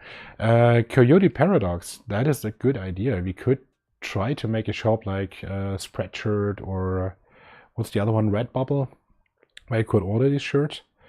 And I would love to see these around at conventions. So this would be a nice idea and should be doable in time. Probably not this year, but once we had the initial order phase started, we might have some time to make something like that happen. Cool idea.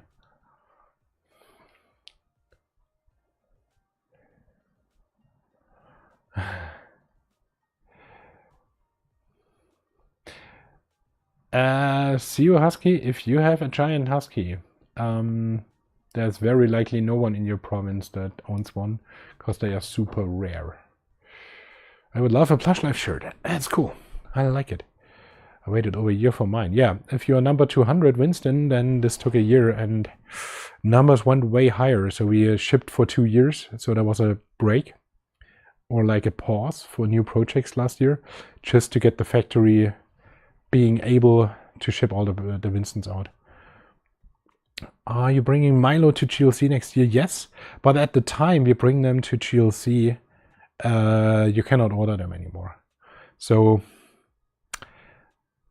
for Wester, Nordic FastCon would be a good con. We will bring them to Furry Week in Holland. Probably 2 dens.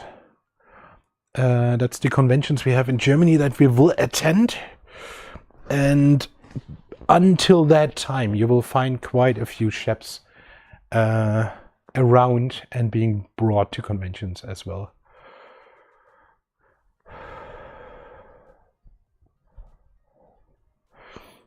Oliver, yes, we talked about it before. Let me just shortly switch to German. Oliver, ja, das hatten wir vorhin in Englisch erklärt. Das längere Fell gibt es nicht mehr. Und das längere Fell, was wir gefunden haben, fühlt sich an wie Sandpapier. Und das geht nicht. Du hast bestimmt mal ein Leschi probiert zu kuscheln und findest das sicherlich auch gut, wie der sich anfühlt. Und das war für uns wichtig an der Stelle. Und die Farben von dem kürzeren Fell haben uns auch besser gefallen. Das heißt, von den Möglichkeiten, die wir hatten, war das wirklich die das beste Plüschtier ergibt und trotzdem kuschelbar ist. Aber ja, langes Fell ist natürlich schön. Und wir werden die Suche nicht aufgeben, da wieder was Tolles zu finden in der Zukunft. And with that, I'm back to English. I got back to work. Thanks for the stream. Avoid. Enjoy your work. Crazy that you work on a Saturday at this time. But thank you very much for joining, even though you had work around. Jumps in the plush pile. That's actually super fun to do. If you have a lot of plushies lying around, feel free to just jump into them and enjoy that.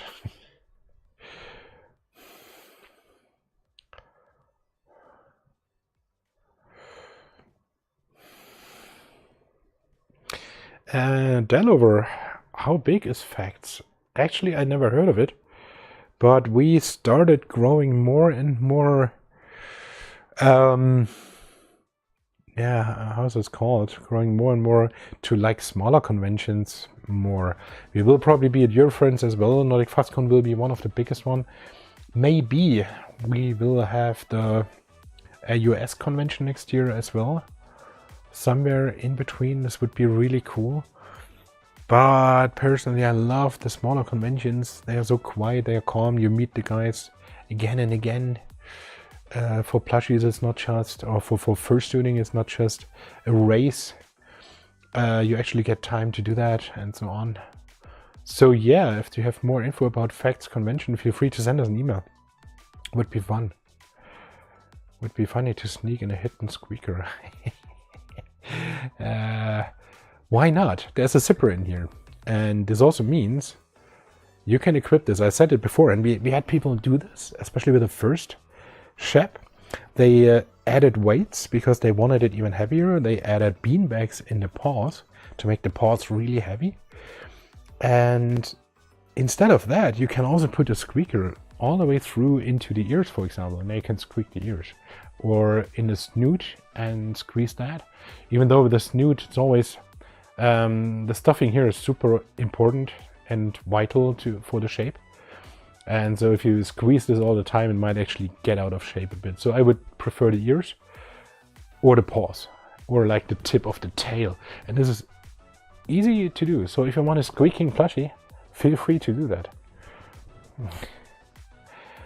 I prefer smaller cons too, yeah. I do wonder if I see a Milo before I leave for Nordic FastCon. Are you coming to Nordic FastCon? Because that would be fun to meet you there. We will have a Plush Life meeting over there, a plushie meeting, tons of plushies.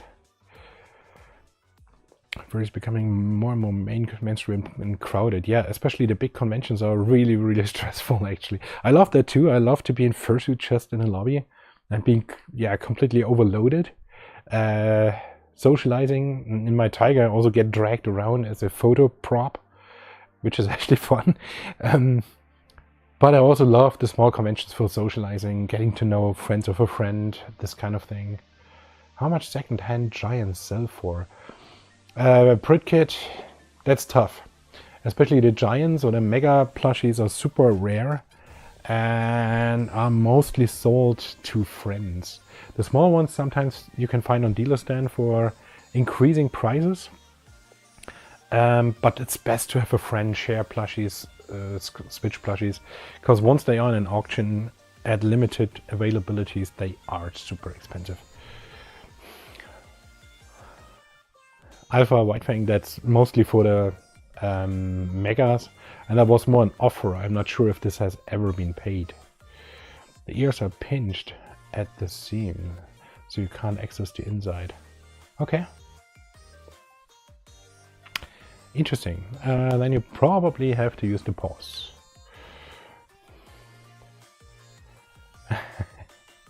Mirror Vegas, maybe there's another time or other chances. Yeah. Really, the ears are closed from the inside. Okay, that makes sense, right? So let me just touch it. Yeah, you're right. The ears are actually closed. So if you want a squeaker in here, you need to open the seam and then re-sew it. Would still be fun. Otherwise, use the paw or the tip of the tail. They are definitely accessible. The ears have small strips of fabric and allow small access. Okay, let's see. I have to open one. You just get one and you figure it out. There will be ways to get squeakers wherever you want. So let me just have a sip of my water.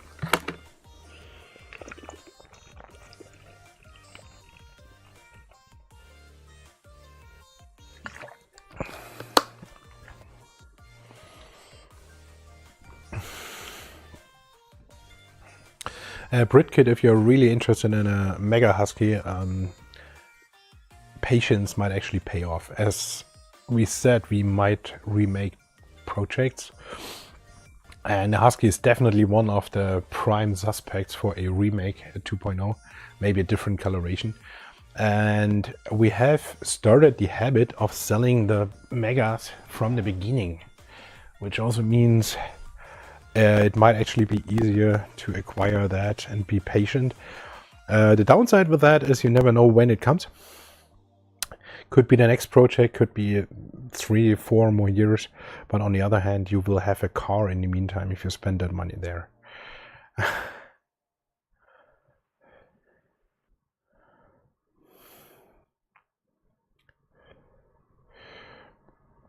Alpha White Wing, thanks. Yeah, it's. I also doubt that they sew the ear completely, because they just stuff the whole thing with a machine. So they have probably an opening somewhere where they can stuff it, and they can just squeeze your squeaker in there. Ketsy Pan. Yeah, Husky 2.0 chance. Yes, there's a chance for that, of course. Trevor, Mega Husky. Yeah. But for now, there are only a few Mega Huskies. One is in my bedroom, and I keep it.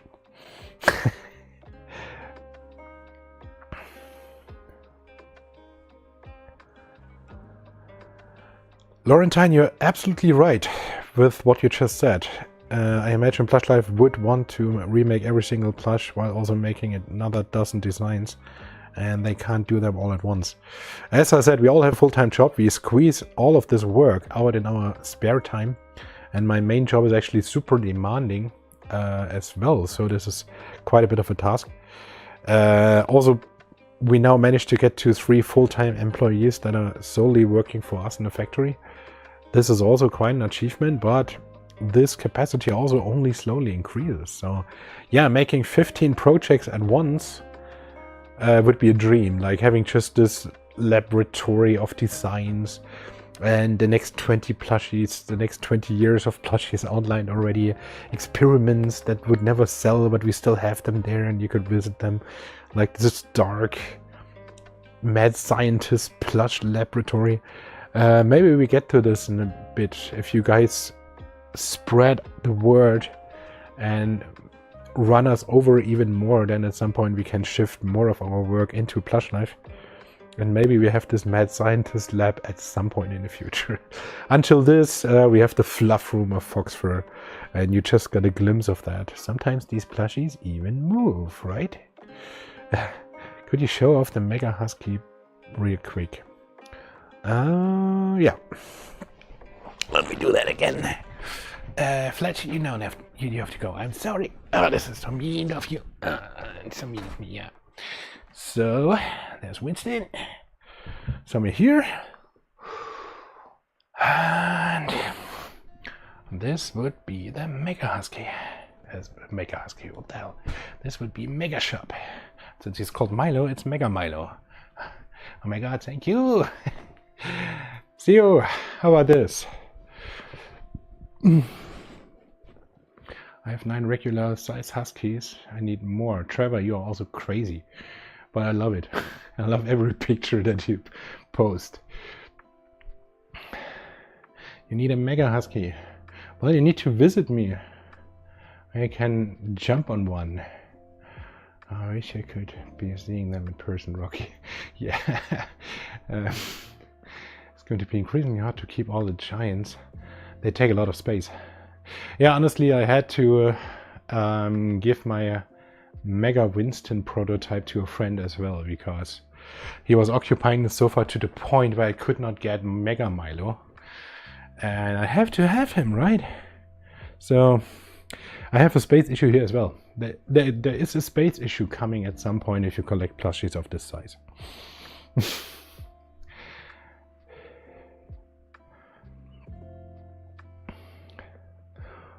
Moan tubes in a plushie. Laurentine. Ugh. No. Next time. Rocky. It's like a sleepover. You will definitely never feel cold again in your bed, it seems. And they also kind of dampen the sound. If you have one of these in your room or more covered in all corners, you get a really quiet, non-reflective, really cozy sounding space.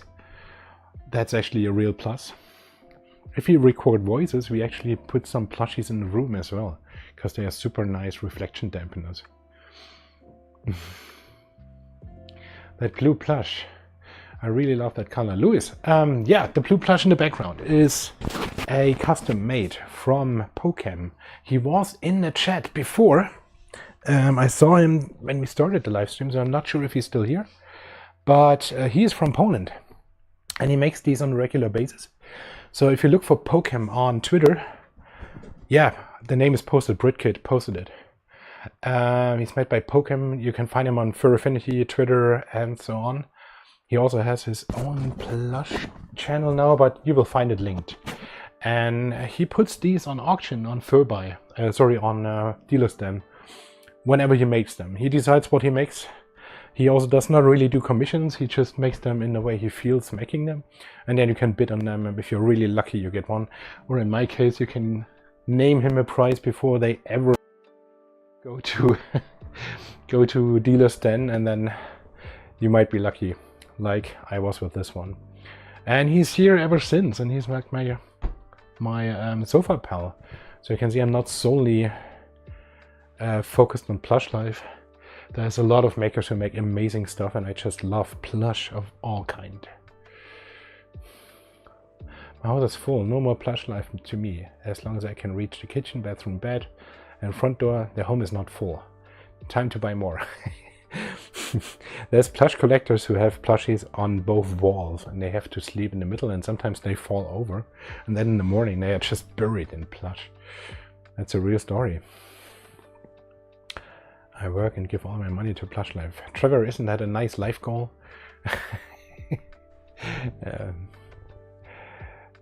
Same here, working so much. Yeah, we are all crazily working, but honestly this gives us sometimes a few cuddly plushies, right? That's the struggle. Work or chill. Yeah, Rocky, your collection is amazing, definitely. I have to agree. Afi, that's literally my bed right now.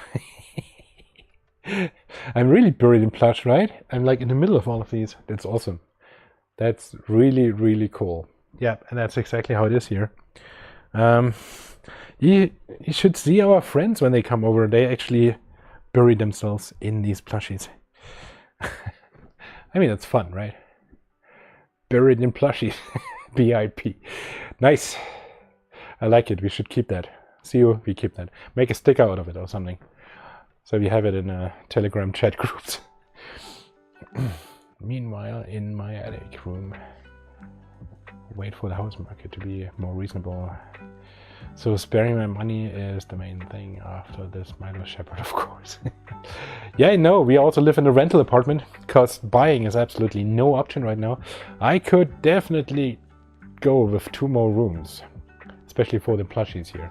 And it feels really crowded in here, and I'm super happy that my lion that still manages to stream over there is dealing with all of that. And it's moving the plushies aside when he wants to sleep in a bed because, yeah, there's that. I just put this over. I can see fluff everywhere. So, wow, Plushlife reviews too? Is the stream told? Ah, jetzt. Okay, maybe the stream was just glitching for a moment. BAP is my life. So, oh, did I actually? Ah, my plushie here just stopped the stream. Let me just reload it. All right, I have this keyboard here, and Fletch just hit buttons with his nose, and since it's a hard nose with Fletch. Yeah, so Winston, if you put this here, maybe we can keep watching here. I would love to get an extra room too, but newer rentals are always more expensive and all the residents and everything. Yeah, newer rentals are somehow small as fuck, at least in this area here. I cannot get the size I want, even if I want to pay more. So we have to stack our plushies. When your partner complains about your giant plush prime bed, they are just jealous. But more to share with your loved one. Surely that will stop the complaints. Yeah, it's actually fun. It's fun. Villian loves the Winstons, and I have so much fun playing Winston's talk with him. So all our Winstons talk. Why is this guy over me? I want to see the camera. Yeah, hi. Yeah, go away. It's me here.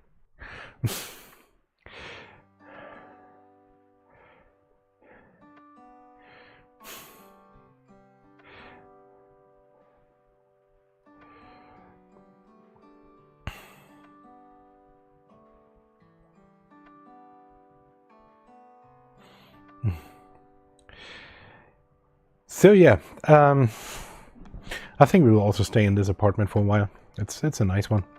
Has a white kitchen, so it's very good for streaming. You can put our plush there and do a cuddle stream. I always make sure my life's partner is okay with plushies. Yeah, otherwise this doesn't work. If you like plushies of this size and they are really dominating your house and you have a partner that hates them, forget it. It's not gonna work out. It's just part Afi has vanished into cuddle realm. I can be 1 hour to work to be able to afford a big house. Yeah, Mads, that's probably what I have to do. And now in Germany, you also only get old houses for cheap, and they need to stay old and cold if you want it cheap, and if you just renew them, they're just as expensive as new ones. It's either your plushies or me. He will be missed. Yeah.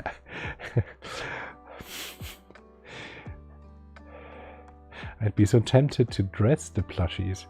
Yeah, feel free to. Awesome. We have this guy from Germany, and Echo. He does harnesses for the wolf right now, up to the point where you cover the entire wolf in harness, but it starts with a collar basically and some cuffs. We had people making the this bandana for our husky Bandit. So why not make some other stuff for the plushies and dress them? And also feel free to offer this to the community. If people want to customize their plushies with additional accessories, that's more than welcome. Just live the life of plushies.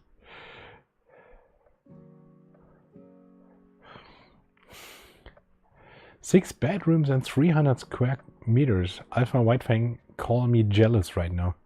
That would be exactly what I need.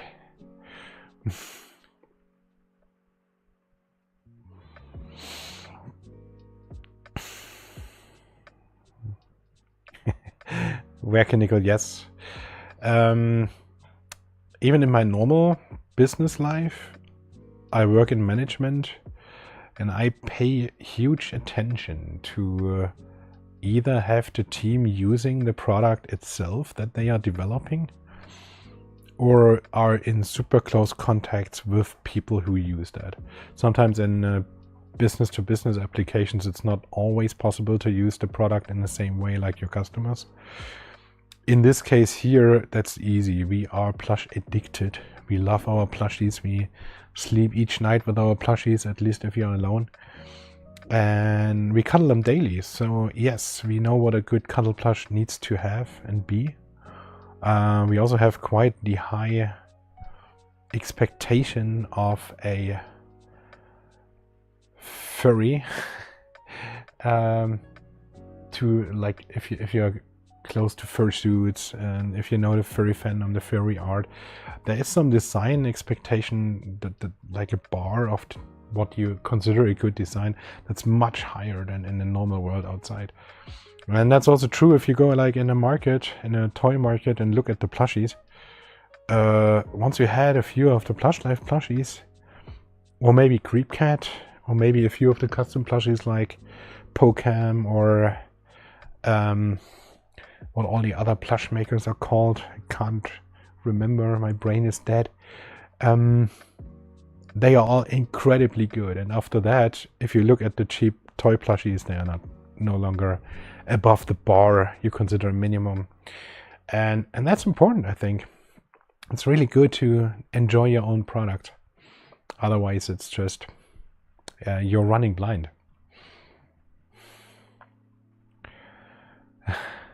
I want one in my room to sleep with. The Shep is a really, really, really, really good pal for sleeping because it's so soft, because it's such a robust fur.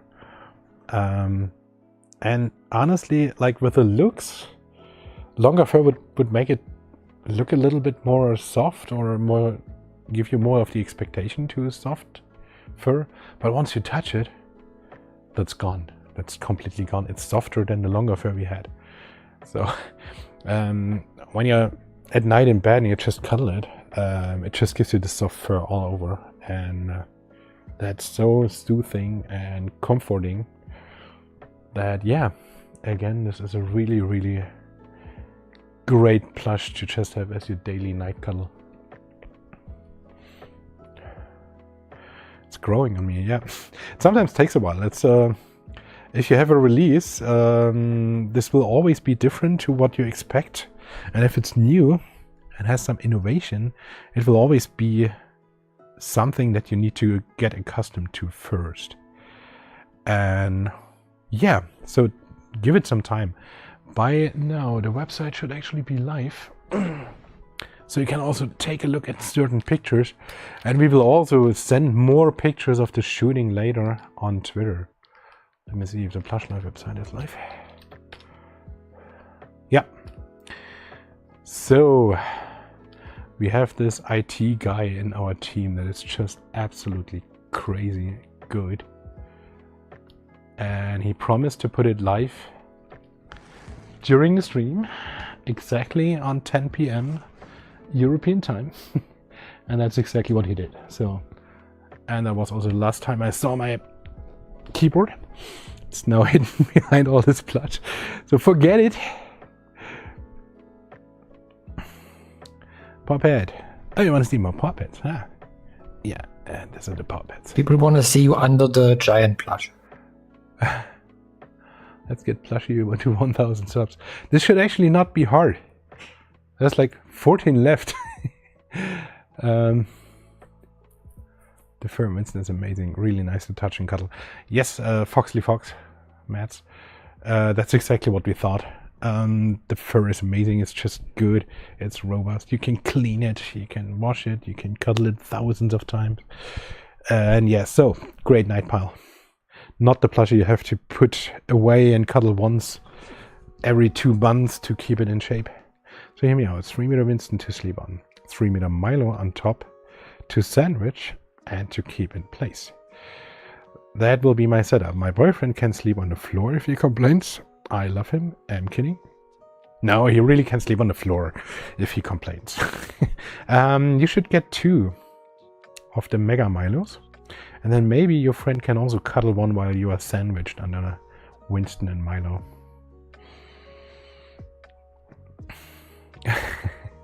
Pulsar Wolf, thank you so much for your nice words.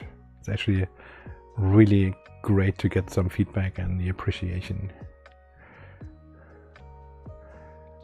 So sloppy, so floppy and still in shape. I love that. Yeah, right? This is actually super interesting with this fur. This fur has a stretch.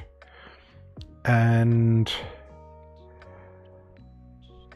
this stretch kind of makes him floppy, but because it's like just a spring, it actually goes back. So that's exactly what you say. It's kind of a mixture of being floppy, but also in shape. And this is also different from the other fur we had because this was rigid. Or at least more rigid than this one. So, because of this, it also gives in more, right? If you push it, it actually gives in more and then just comes back together with the stuffing. So, yeah, this gives you, it's hard to describe, right? You have to describe feeling. And soft, smooth, at some point you run out of words describing what you just feel. So, at some point, get yourself a chance to touch one in real life. If you have a friend who got theirs already, make sure to try it out.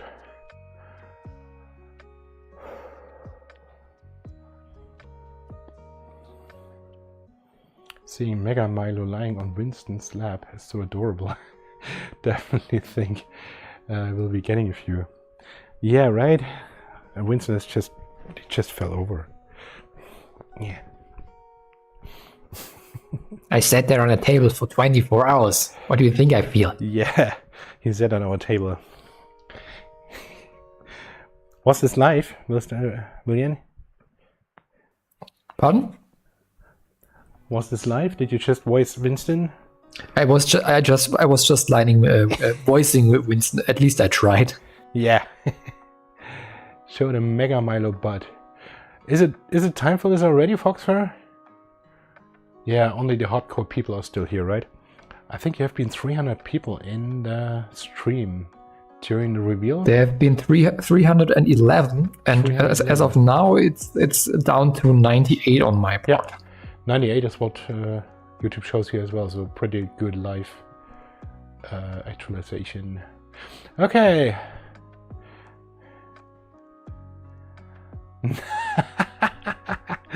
Laurentine, ADHD, doing chores for 5 minutes? No. 2-hour plush life talk stream logs in. Yeah, of course, but doing your annoying chores, even if it's just 5 minutes, is still annoying. And this is not an annoying task, right? You also have to do very little, so your brain will definitely agree to 2 hours of plush life live stream. ADHD brains are fun, and they need soothing quite a lot. So, plush life plush, Milo butt. Rocky, of course, it's you who chimes in. Let's start with the tiny butt here. With the tiny one.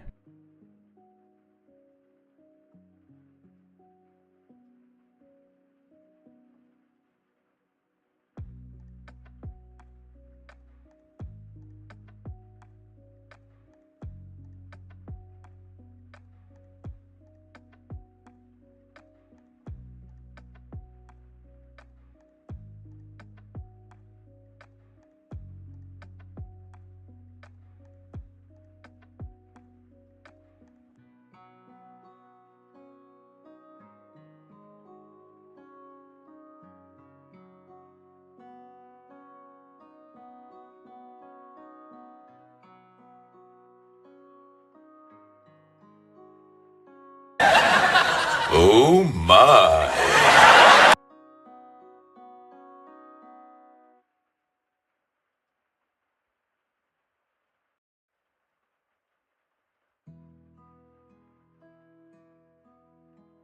Turn it on again. Oh, there's your mic again. Did I turn it off? I don't know what happened. I just... Guys, thank you very much for telling me so quickly. Either the battery's gone, but I don't think so. I probably just pressed the power button while while I worked on this perspective here, on this amazing, very convinced perspective that I hope nobody sends to my employer. Yeah, cute floof bot. Press 1 if you like the butt. Come on, guys. It's working now. Yeah, it's back. I just turned it back on. There's an LED, and if it's green, it actually works. And there's a power button right here. Maybe there was too much fluff in between. Yeah, if I just bend down and press the power button, then at some point I'm out. Winston is playing tricks on you. Winston, was this the revenge for letting you sit on my kitchen for 24 hours? Yeah? Yeah. Finally, I see some ones. Good, Foxfur, this is all praise for you. That's your design. It's pretty cool. And suddenly there are more people again. Really? I show you the bot and we now have 110 people. How is this working? Maybe YouTube just doesn't count active stream members. And it's in the back. And if people hear bots, they bring on the screen again. And then YouTube is counting them back. Yeah, it's going up and down. That's definitely it.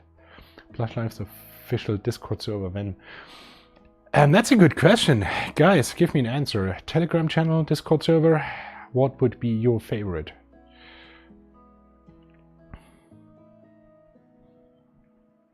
Needs more crack. Yeah, Foxfur. Your turn for next time. Let's get this sample just right. And Mega Milo, what the fuck's going on here, guys? When you mentioned bot, yeah, joins live stream. They feel it. So Telegram, Discord, and Telegram both. Why not? Discord is a good idea. Telegram either, Discord, both Telegram and Discord. Personally, I find Discord a lot harder to manage. For me, this is an incredibly confusing UI. And wouldn't this be actually the right time for some close-up of the of the chef? Because we with the droid cam. Oh yeah, that's a good point. We prepared a camera that we never used, right? Right. Yeah. Is anybody okay? So I see you guys are basically up for both Telegram or Discord. So and a lot more Telegram. And if people say Discord, it's mostly Discord or Telegram with a few Discord onlys. Personally, I would also prefer Telegram because I can manage it from my mobile, while Discord is such a confusing UI that doing it on mobile is like harakiri, especially to my brain. If there was a Discord channel, I could post all my plush pics. Telegram, okay. We will discuss this after the round and see if you feel up for it and make it happen, and then just send out a newsletter, give you the information and stuff. As around those nose boop at the end of Milo.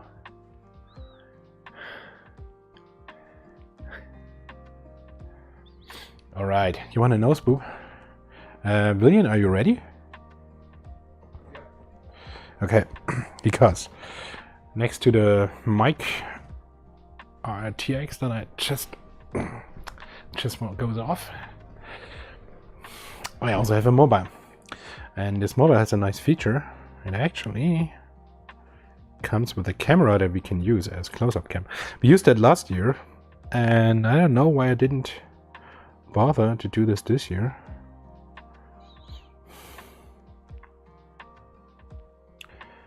And I have a freeze frame on this camera. Does this work for you, Foxfur? William? I don't see it yet. I'll just restore it. Can you open the... Yeah, okay. Now I got it. Yeah. So you want a nose boob, huh? Yeah, let me just give you a nose boob. Are you on? So here's Milo. Look at Milo. This is actually you over there. And this is Milo. Look at this. And here is your floppy ears nose boob. Yeah. So if you want to see some details, we could go over this. Like looking at the paws. This one still has rough paws, but we're gonna change that actually a bit. Ah, pets. Yes.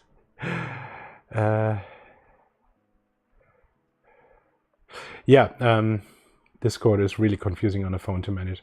That's correct. And what I hate about Discord is most servers are like cluttered in channels that nobody needs. Like a channel where people count up. What the fuck? I don't want to admin a channel that as a sole content has people counting up. I'm not sure, but if you are that bored, maybe there's different ways to do that. But yeah, what I can see here still, because this is still a prototype, you can see the foil, the film that they used to keep the parts pressed down before they sew on or have the stitching. But what's interesting is if this should happen to you, they will actually remove the white stuff. But if this should happen to you, this is water soluble film. So you can actually just use a sponge with a little bit of water and this all dissolves. I will likely try this here. So if you see this in real life, it will not have the white lines anymore. Instead have this super incredibly soft plush. It feels good. And really nice. Yeah, we should have done close-ups way sooner. Just see. I think stitching also improved a bit since the first time we did this. You can see this is perfectly smooth, right? There's nothing wrong there. Maybe we go into the ears. Yeah. Here you can also see that fur just along with my dirty hands. Yeah, you can just see that short fur wandering. The paw squish. Yeah, beautiful. This fox must depart. The plushies are getting cold. Eamon Foxboy, thank you. Nice to have you here. Enjoy your night. In the eyes mainly. Paws looks nice. My Winston had a water-soluble stabilizer. Yep, that's exactly that.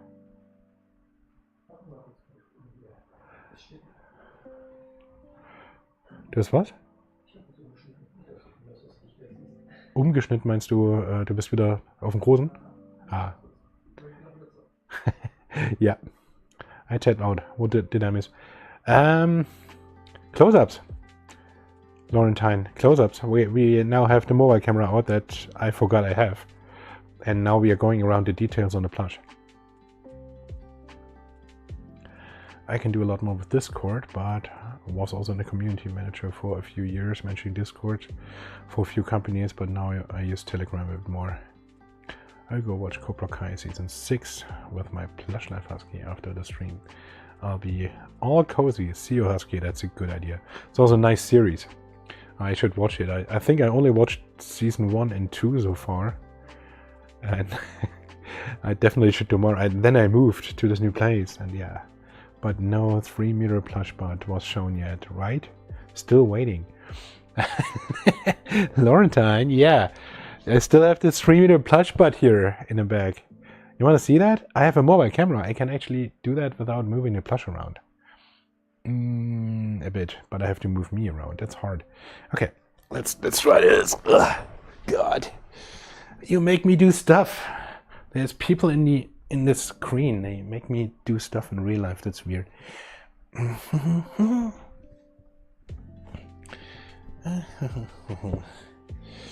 Yeah. So, and then we have the Mega Butt.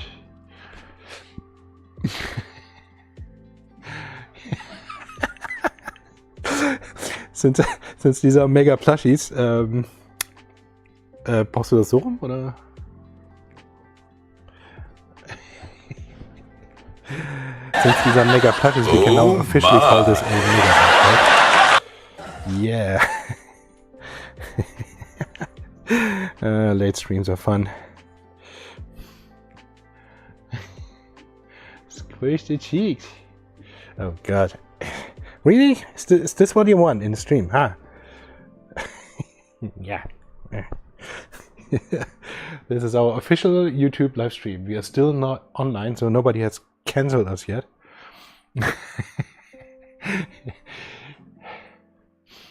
Thanks, Avi. That is so cool. Thank you.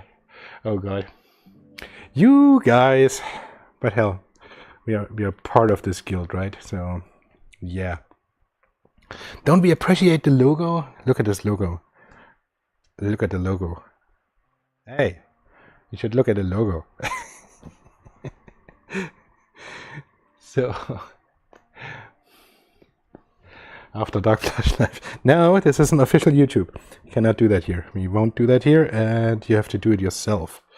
Also, I don't know anything about it. Right? Okay. Smack test. Yes, that's what we want. Oh god. The butt punch. Yeah. Okay, enough of this. We're back to being regular people. Don't do this here. Fancy logo right next to the butt. Yeah. Whole ass birthday cake right now. Isn't it? Isn't it a nice place? Huh? Oh wow. No, William cut off too late. Yeah, whole ass birthday cake. Alright. That's what you get when you stay in the stream for almost 2 hours. The others didn't get that. Their loss.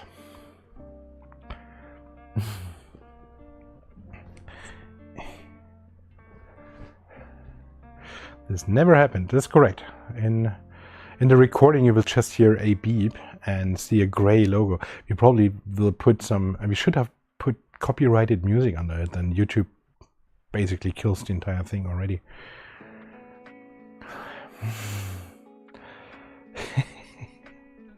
Our ancestors would cry if they saw us. Or our ancestors will be even worse. Depends on where we steer the boat. Milo is embarrassed too, it seems. Milo is embarrassed. Yeah. What did you guys make me do?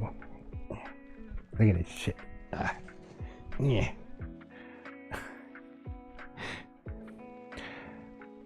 Have you gotten payment plans set up? Shop affirm, whatever. No. Red. Having payment plans set up is actually super hard.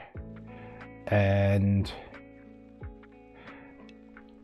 that's something that you probably have to figure out on yourself externally of Plush Life.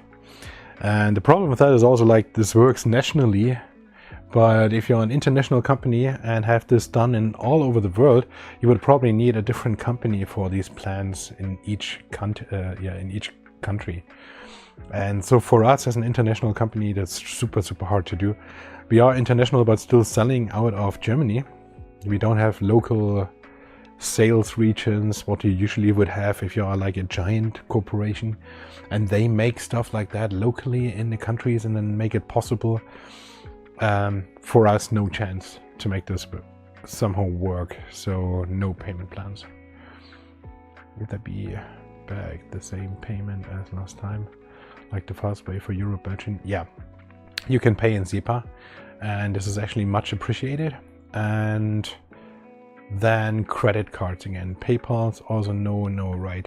So far, PayPal is still keeping money from us, and since this is absolutely impossible and a risk that is higher than any other risk in the world, if your payment provider actually keeps your own money back, that for me in no sane way I can accept PayPal as a business partner ever again.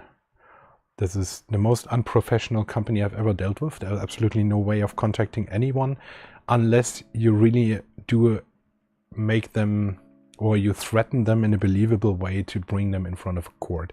And they will even wait and not answer you and ghost you until you're on a final step, that when they not answer, they will actually go to court. Yes, PayPal screwed us with the wolves. We were too successful with wolves, and that made them block all our money.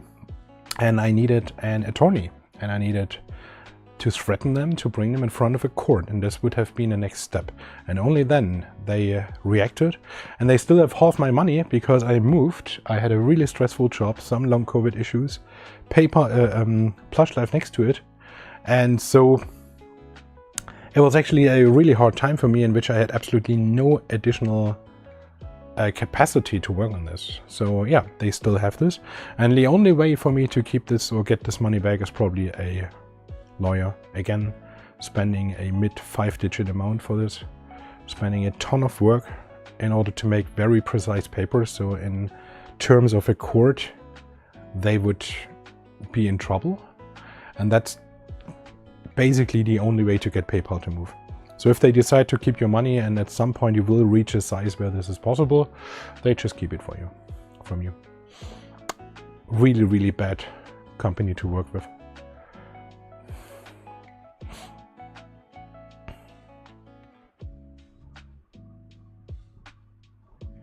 Yep, SEO with the Huskies, they were still reliable. And actually, I worked with PayPal also before Plush Life for 10 years. So they have a 20-year or 25-year track record of me not breaking any of my deals. And they still just decided to keep 90% of everything that went in. And during this time, I couldn't even stop it because the pre-orders were open, right? So yeah, 90%, 90. They only gave me 10% of my income until they got all kinds of stuff. They didn't even tell me what they wanted. They just say they block it because of risk. Yeah, and then only with a lawyer and all of this stuff, they actually even started telling me what they actually want. And this does not work at all with our process. So yeah, at the end of the day, big mess.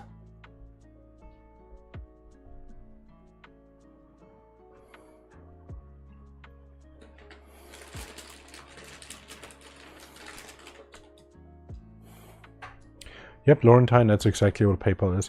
And they do it all full automatic, and there's absolutely no one. Can't eat that right now, I need my voice.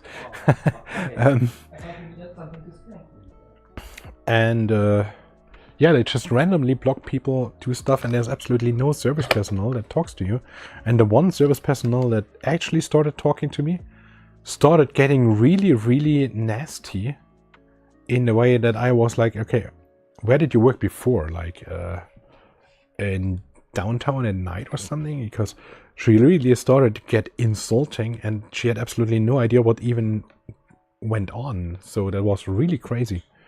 And I actually, yeah, at some point hang up because this was insulting. I never had something like that before. It was crazy.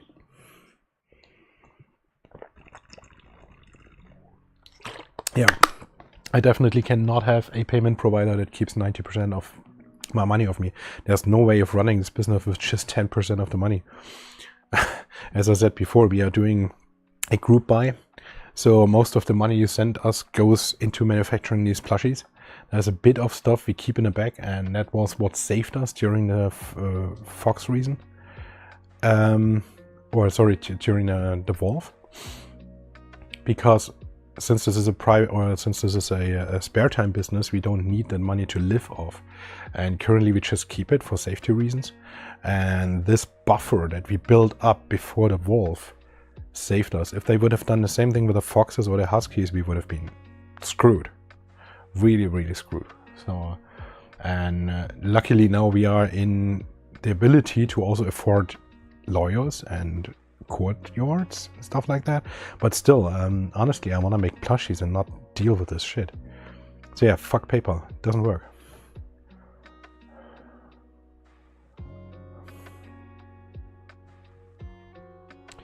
Laurentine, more like 95% is automated and 5% is low tier call center shit. and then there's 2 attorneys for entire Europe or something, or 2 lawyers on their side, and the only way to get their attention is to threaten them in existential ways. Yeah, I still actually believe, since they are still keeping money from us, I actually believe at this point really going the state legal way of really accusing them of a crime, and this could actually fire them for entire Europe. So this is a real serious deal, but honestly they keep money without reason. This is stealing. So yeah, fuck PayPal. Again, we do credit cards, and we still have to work on paperwork of all kinds, so this is still work, and this might actually be one of the 2 hardest tasks until we get the order phase open. So yeah, 95, yeah, I said 5%, but yeah, 95% automated, 5% idiots in call centers, and 0.0001% capable personnel in Belgium. Oh no, Luxembourg. It's not Belgium. Belgium is actually Luxembourg.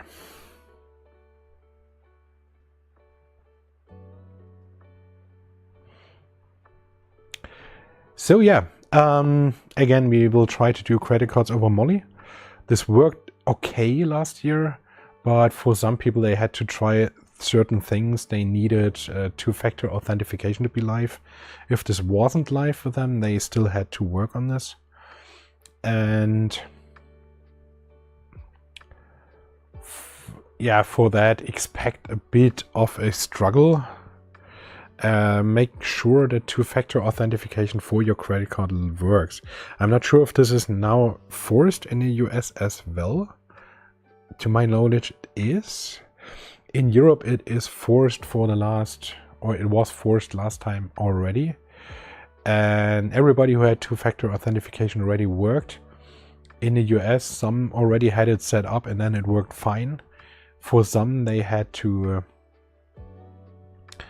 activate it first, and in some cases people, especially with the megas, ran into their daily limit they can spend. So that's also something you need to check. If you have a daily limit that stops you from paying for mega shops, then you need to, of course, call your bank and say, okay, you want to purchase this and this costs this money, so you need to temporarily raise this limit.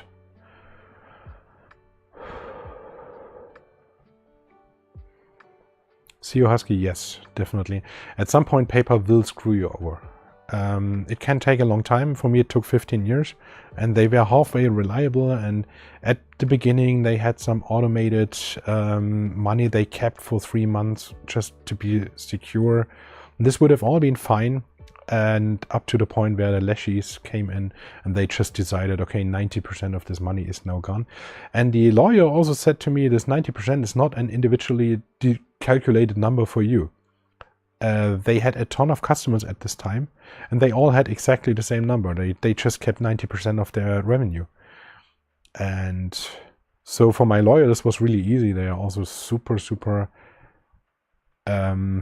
sophisticated. They have their own executive guy in Luxembourg that will actually visit PayPal and withdraw money live from them, because he legally is allowed to do that. So this was also a good threat. But yeah. Lex the Cat, the estimated price is on the website. And on the main site, open the big text. And it's the same price with the Winstons. Laurentine, thank you, you were faster.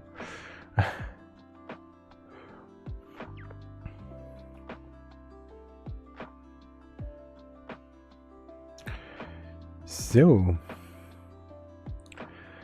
sounds like we are slowly we slowly have answered all the questions. Any other questions you guys have? Because otherwise at some point we can also quietly come to an end. Let you guys cuddle with your plush. Let you guys dream of having a cute, super soft chat in your bed.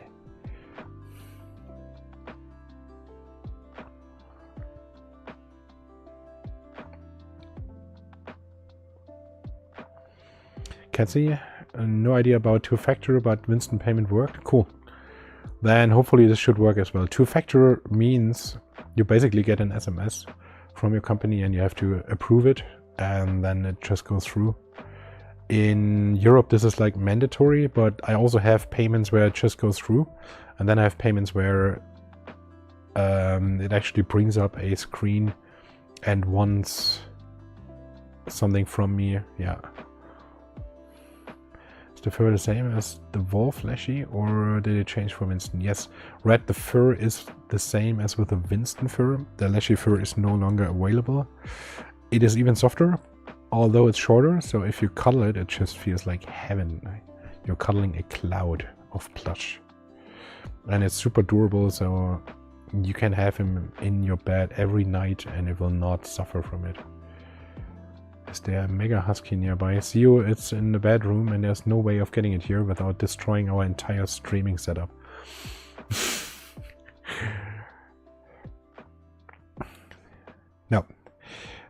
No chance of Mega Husky. Absolutely no chance.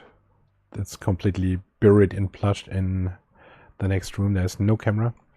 The bedroom is also not streamable right now, if you know what that means.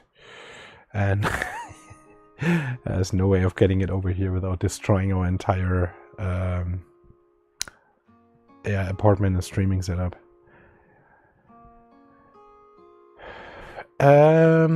M4XG. We will make sure that the prices for non-EU are ex-VAT, because you cannot have it included.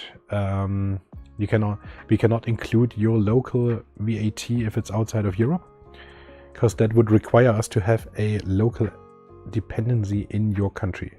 This does not work for us. So we sell you a net price, and then your local customs will probably add VAT later.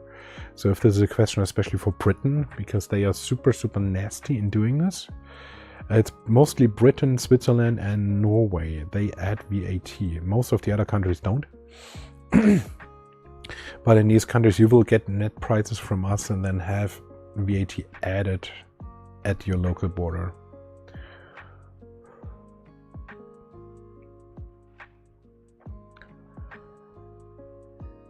Stream is slowing down, but I want to stare at live Milos. It's just fun, right? A little bit of movement here and there. Very calm. You should actually make a cuddle stream from time to time and just have them here. Talk a little bit. And yeah. Just take your phone to the bedroom. No, Laurentine. It's not streamable. Still happy with the Mega Leshy, which joins me in bed. Yeah, Mega Leshy is was fun as well. There's still the video of me stuffing it here on the channel. Oh, not streamable. Too bad. Thank you for understanding. They are big after all.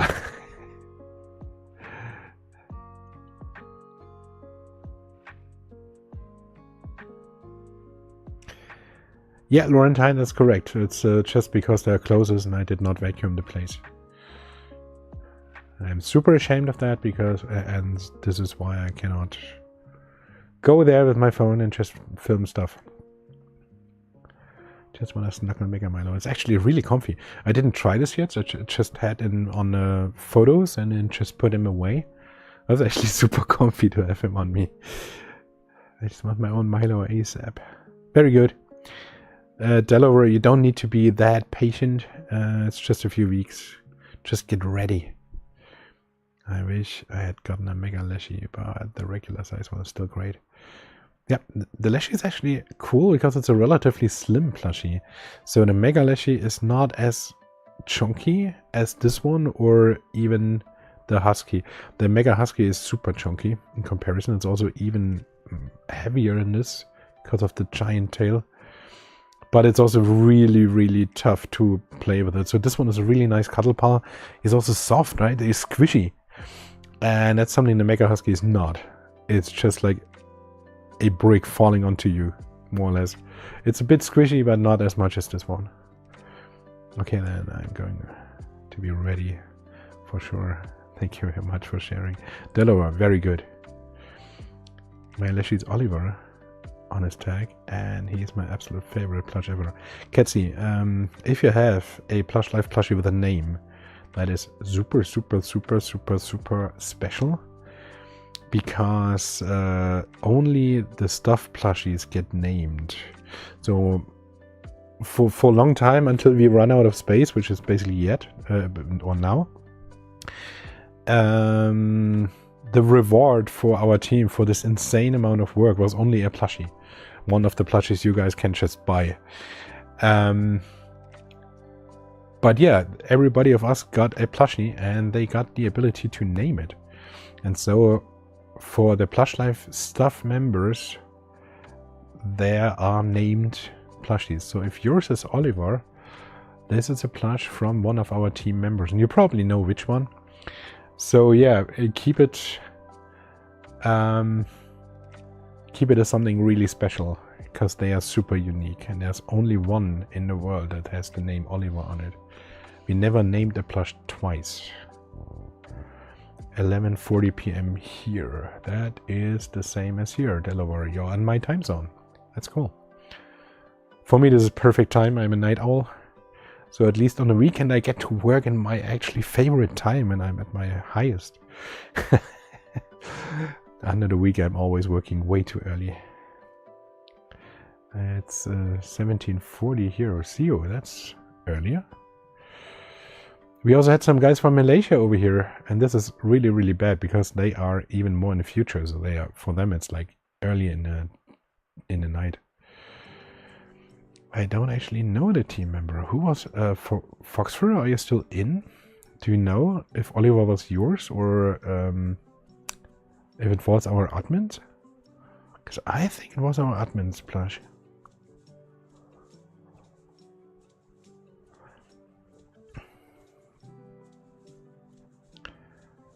Laurentine, if you have a problem with remembering names, naming your plushies might actually be good brain training. Maybe. I'm 41 years on this planet, and I did not yet develop the ability to remember names. It's a super bad disability, actually, if you are working in management. You're in front of a guy, you know everything he does, you know everything he did, but you cannot call him by his name. That's yeah.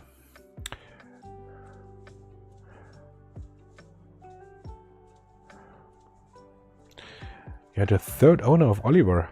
What did he do wrong that he gets passed around? Again, it's a super special plush. I'd keep it if I were you.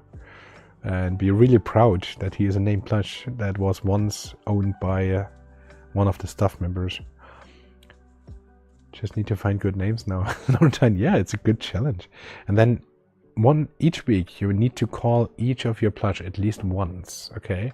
To keep the training alive and to get your brain to work on the challenge of keeping all these names active in the active memory or recallable.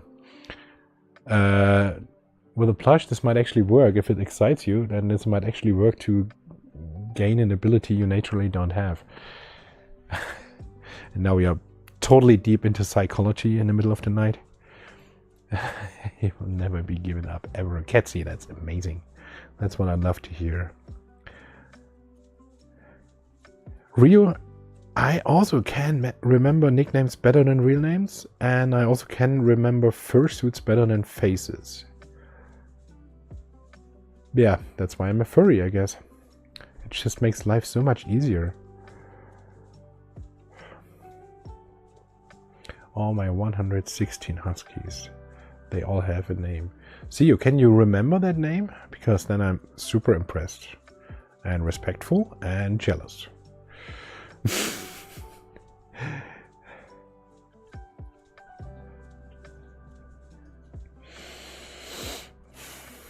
Big stumpy husky, really cool.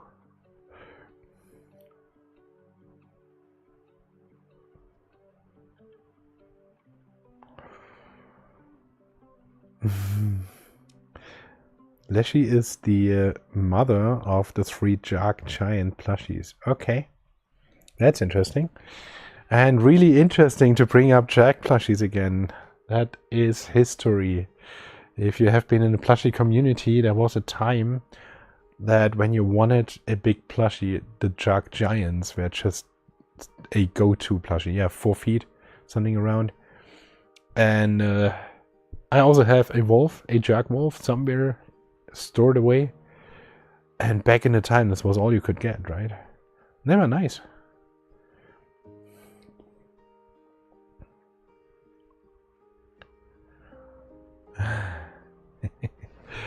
Oh yeah. I enjoy that we have more and more people in the furry community making plush. Also the creativity and the different styles. I have an orca from what's she called?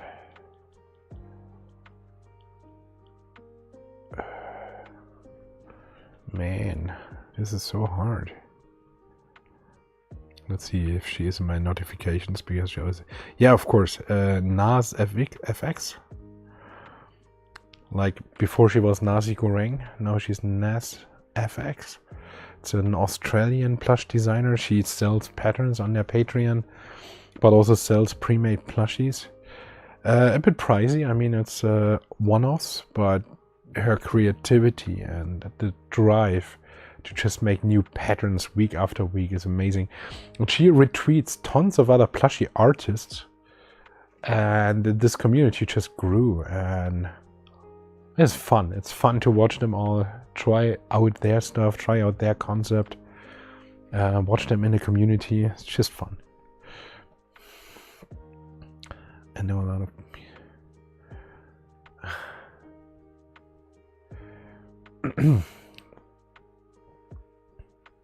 Rick, bank transfer, if you can do a bank transfer, is preferred.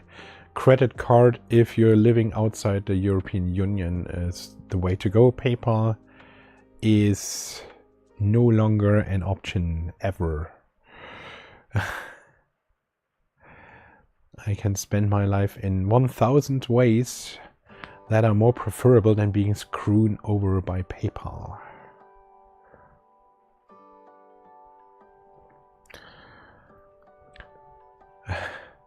NASFX Cinder is my favorite of her. She makes gorgeous stuff. Yeah, you guys know her. It's good. She's cool. I just love the energetic way she retweets. It's just great. Can't wait to order. Okay, perfect. Rick, that sounds like you're prepared. It's good. Luck that Jug Giants are coming back. Yeah, let's see. Jug at the beginning seemed to make a really big business out of it. Then they increased the portfolio quite a bit, and then suddenly it just died out. So I'm not sure if after an initial peak they just went quiet. Also the Jug Giants, the new versions were just like recolors, but they never really worked on the pattern. And after a while the pattern was just, yeah, missing something, right? So the beginning was cool, the biggest plush, all cool, but then they never changed. So yeah, also we came around at this time, right? So maybe raised the bar for what big plushies could be. Could have made an influence or not at all. You never know. Could have been something internal, but could have also been that after the initial peak they made no more sales and just let it die out. Is it that cute chap? Oh yeah, that's a cute chap. That's our new project. Yeah. It's fun to just be here and cuddle him. We should do that on a bad movie night or something and see how this works out with friends.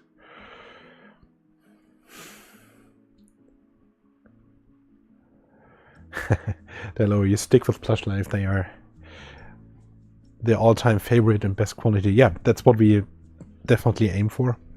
So we definitely set our bar very high, and yeah, that's just where it is. You appreciate that, it's worth it. You don't, and you get other alternatives. Nas FX, one of my friends down under, along with Yellow Freak, who made my giant custom ball. Very cool. Do you know when in January we will likely launch the project? Mid-January, I think Jan 15. Let me just fire up the calendar.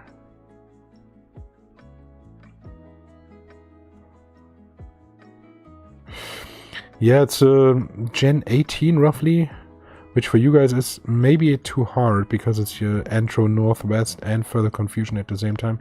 Oh, it's also Snow Tales for us, you forget it.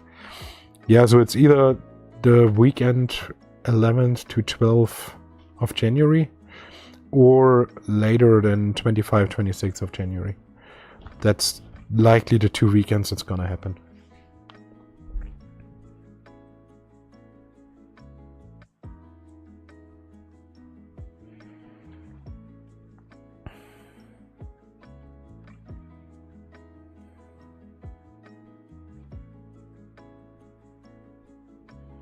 Yeah, 2011, Rocky introduced you to Shark Wolf. Yeah. And that made you into the plush scene, huh?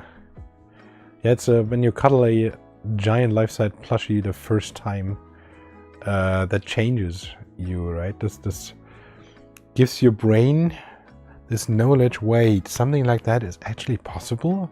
I want that in my life.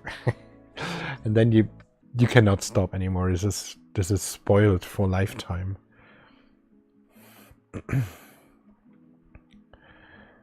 Oh yeah, the South American one. What was her name again? It's a really, really cool plush maker. If it's the one that I think it is. Yeah, remembering names, especially at late hours, forget it. For me, if somebody can recall, then bring it in the chat. Yeah, it's Kumanchi. Yeah, correct, that's the name. Thank you, Lortine.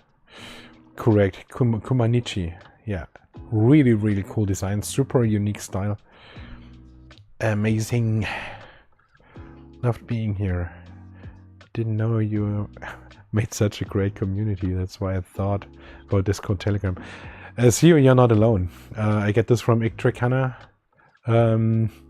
So we will likely talk about it and make it happen. So give us 1 or 2 weeks. It's probably a Telegram channel because we are mostly on Telegram and it's therefore much easier for us to manage. And yeah, let's see.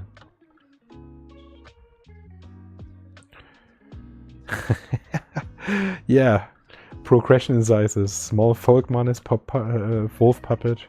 Then the Cuddlekins 30-inch wolf. Shark Giant to wolf to plushlife Leshy.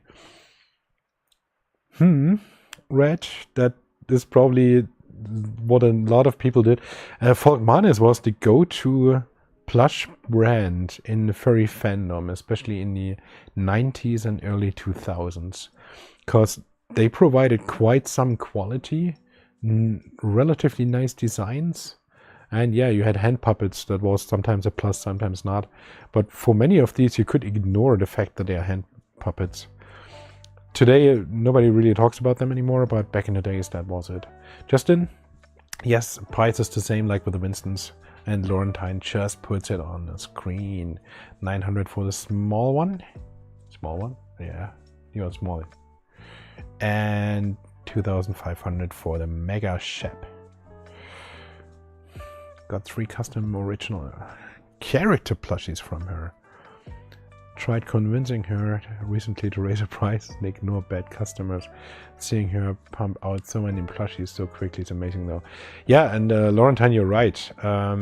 Telling these people that they need to keep a balance, a work-life balance and stuff like that is actually amazing and very good. Because many of these, once they have a little bit of success and get a name in the community, this kind of praise also pushes them to overwork themselves, and then 2 years later you don't even hear from them anymore because they are burned out. And oftentimes, if they start with too little prizes, they are not only burned out but also broke. So just making amazing stuff and charging a bit of money, it just doesn't make a good business. And this is also true for many fursuit makers. So usually each fursuit maker has like its high phase, and then also a phase where all of this fame and publicity also gets to their heads, but then this also veers them out, right? And so keeping a bit of a balance is good. So if you can send this message to her and she receives it well, that might actually help in the long run.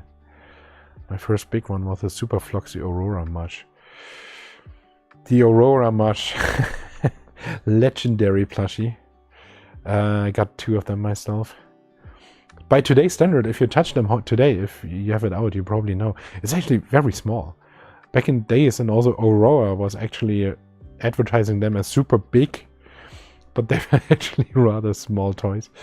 There's a few Mega Auroras, or Mega Mushes, as custom. No idea how they got this, but they look slightly different.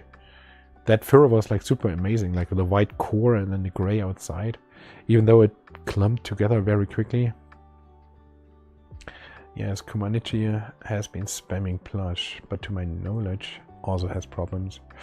And when a plush of mine was lost in transit, she offered to make a new one for free. That was so costly. Do my part to keep her from overworking herself and tell her you said this. Yeah, please do know your stuff. Yeah, see, you have been in the community quite a bit. That's interesting. During my studies, I was too broke to also go into plushies. So I'm mostly focused on inflatables back in the days. And so by today, most of the... and then I finished studies and finally had some money left. And then I also got into plushies and bought all of the plushies that I wanted to have during studies. And that got me into the community and into a collection that now I don't know where to put it. But yeah, it's fun to be part of it.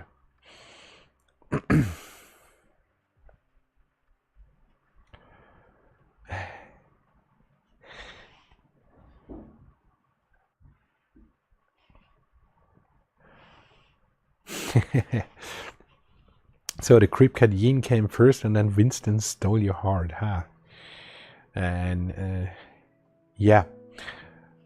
But still I'm happy that Creep Cat is around as well. They make really special style of plushies. They have their own crazy ideas. I think some of you convinced them to also get bigger, which is a good idea, because the big ones are better. And and they have fun. They're just fun. It's nice. I hope they come out with this orca that they make, this quadruped orca. I will always remember the sweet German fur that helped me to get a German local exclusive Bob der Bär Husky.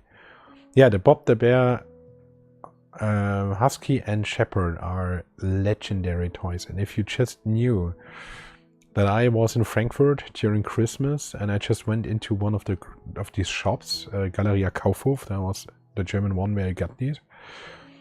And I got them on sale for like $10.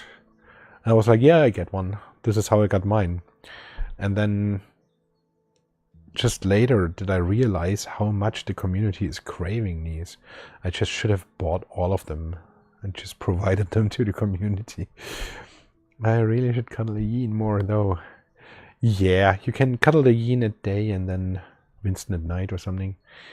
But Winston will probably push itself in, right? Just like here, look who's actively trying to push its head here in the corner. If you put it's Winston again, right?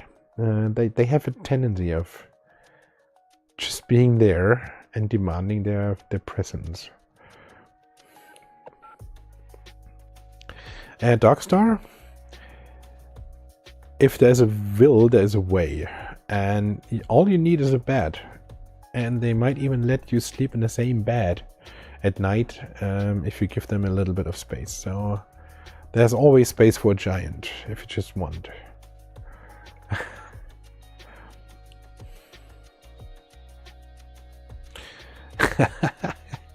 What a comparison. The super flops, the Aurora was legendary, just like Q24. Yeah, and suddenly balloons. There's absolutely no replacement for Q24s, right? Good loons, but not that one. Galeria Kaufhof? That somehow sounds familiar, despite me being Dutch. Interesting, Ice Fumi. I'm not sure if they ever made it to Dutchy land, but maybe the investor and owner of this now dying business had a different brand in Netherlands as well.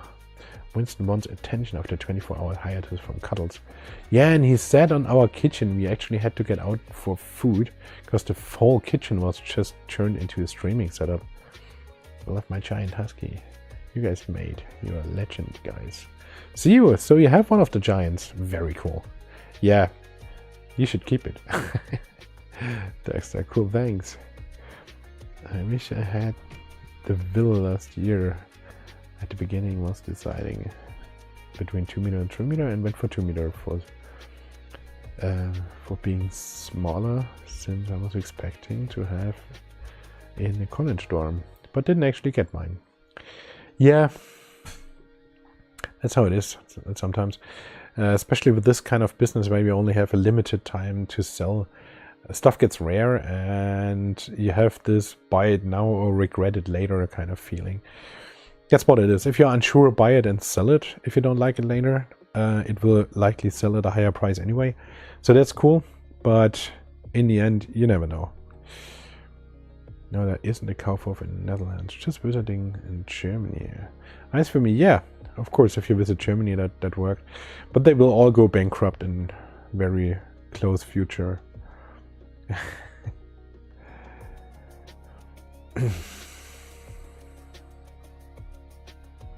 Will you ever make plushies for fictional species?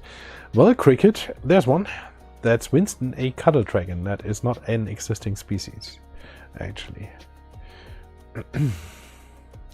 Laurentine. Oh yeah, right. You're in Germany now. That's cool.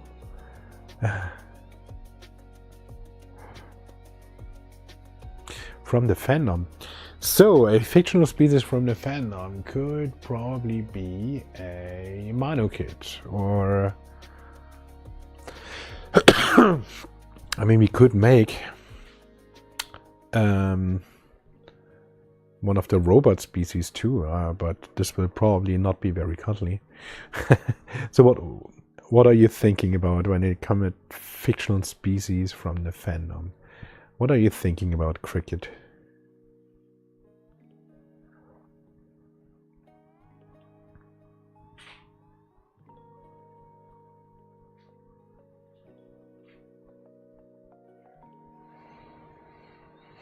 Red, it's very easy.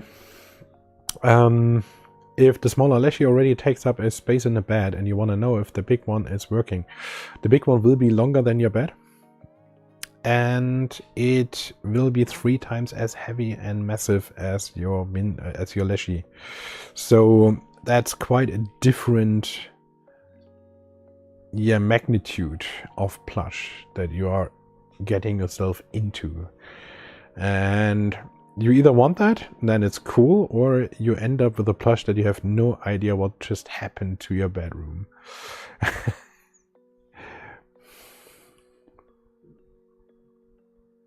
Two shepherds is good, Rick.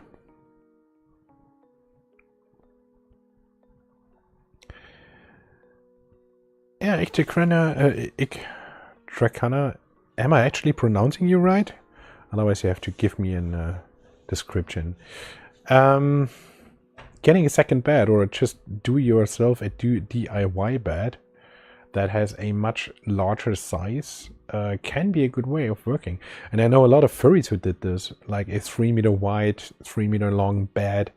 Personally, I would love to have one of these nice bird's nest style of beds, like round, but like in the 3 or 4 meter diameter, maybe even a little bit concave shaved so nothing comes out, or like with a nice border around.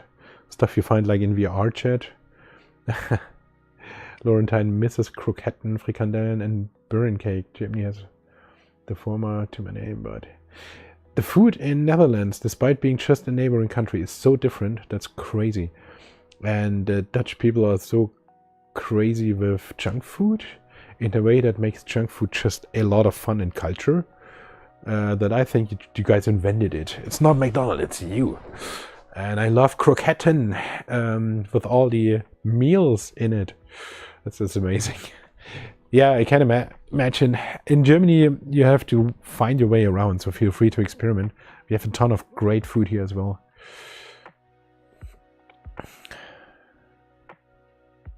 Well, Snowfield, I just made space by buying this giant IKEA sofa. Well, it's not perfectly IKEA, but it's as cheap. And this gives you a ton of space for your friends, but also to have plushies here and just watch TV. A synth plush. It's for a few years. We can get into OI. Yeah. Synth PCs as a plush with LEDs and everything might actually be fun, but so far every synth PCs also has hard parts and are not exactly cuddly, so this might be more something as a fun robot.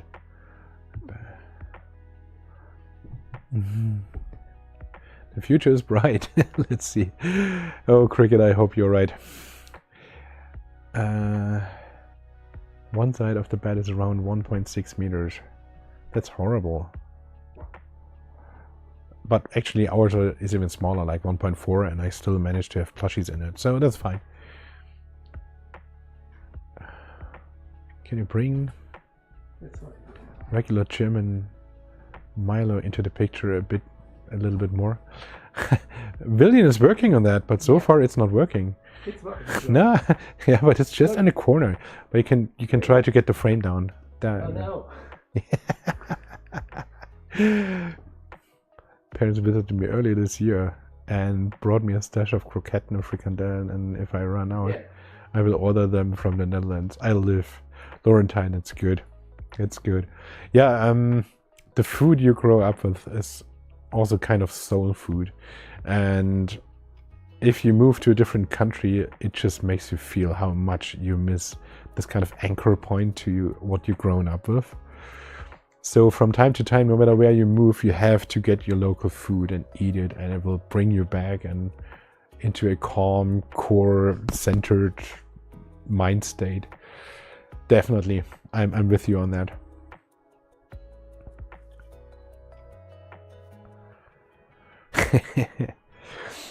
Bury Affy, he doesn't need to see anymore.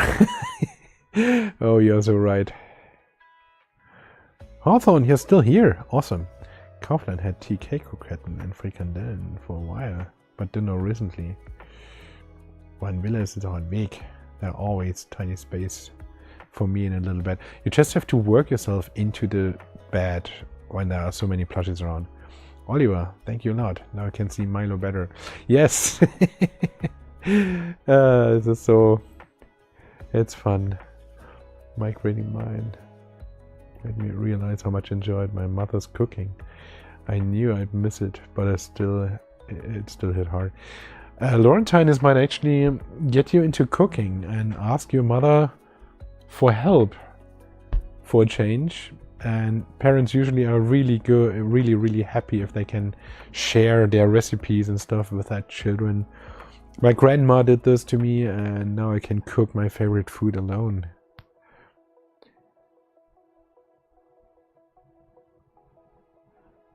Rexuium plushie. I'm not sure if I've seen that yet. Let's see if I find the species online.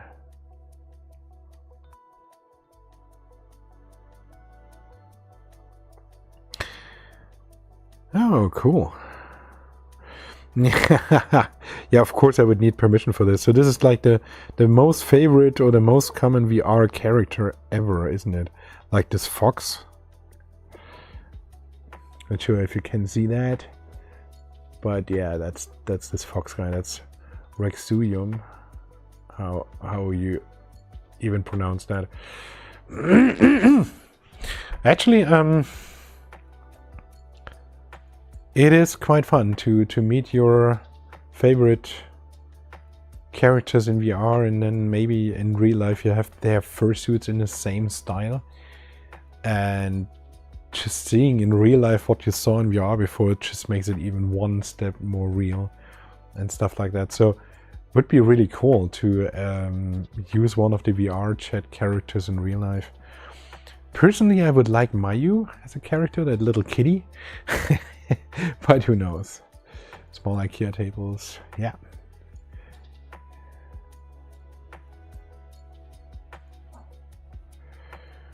Rio, yeah, cooking helps. Being able to cook your favorite meal gives you the superpower to be wherever you want and still have a calm and soothing food. That's what I learned during my vegan time, actually. And even today I do this. Like once a week I eat food that I was grown up with. And that helps me as an anchor point.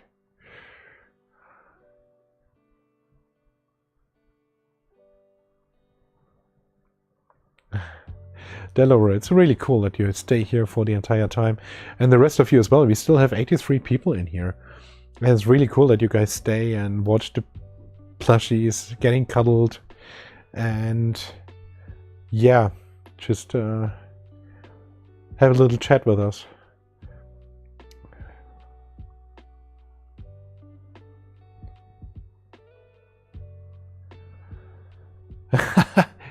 Yeah, Laurentine, greet Red Moonhawk from me, please. Mooney is cute, and she deserves a cuddle from time to time. Sell your bed, mattress on the ground, solved. Laurentine, I actually had this for a while, and if you just throw a mattress on the floor, getting the size of your bed bigger is actually quite easy. And then after a while you raise it with some pallets, and then after a while you put a very soft core around to form a frame. And then you put like sheets on your ceiling to make it more soft, maybe a light strip with a few starlights, and then all of a sudden this becomes a really nice cuddly corner. Could you do like an intro plush once too? Winston feels so alone. Intros are really tough, but you could try if Foxfur feels up for it. I mean, the Shepherd is semi-antro, right? It's a shape that is not really a feral shepherd, but it's also not a full antro. It's like a mix in between, like an antro shep and a feral shep may match and had plush children, I guess. Okay, please stop here. Next chat. Thank you for streaming for so long. Bye bye. See you. Was awesome. Great to have you here. Cuddling plushies and chatting is always a good time. Actually, it is. We should make regular cuddle streams. How big is the normal Mino again? 1.7 meters. It's super chill here, and have to chat to get my thoughts and opinions and questions answered by you is all I needed for a very long time. Yeah, it's cool. Yeah, I agree. It's fun, and it's also fun for me to interact with you on this level. Some would say I like to hear me talking and nobody can talk into me. It's probably true.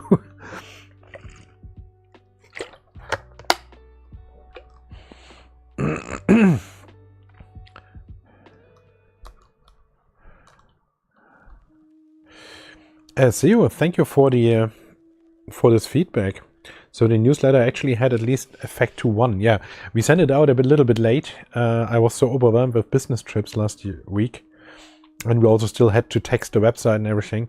I kind of forgot, and when I realized, damn, we should send out a newsletter, I was already on my business trip on an exhibition. So I just came back yesterday, and this is why we sent out the newsletter today. So thank you for joining in so spontaneously. Oh wait, it's on the website. Silly me. Yeah, the website for the Shepherds is now live. Enjoy it. Damn, Leshy and Milo in my bed at the same time. There's not much room left for me in the bed. Oliver, you don't need much room. It's fine. Yep, Laurentine says it already. Stack yourself in between like a burger. It's fine. It's fun.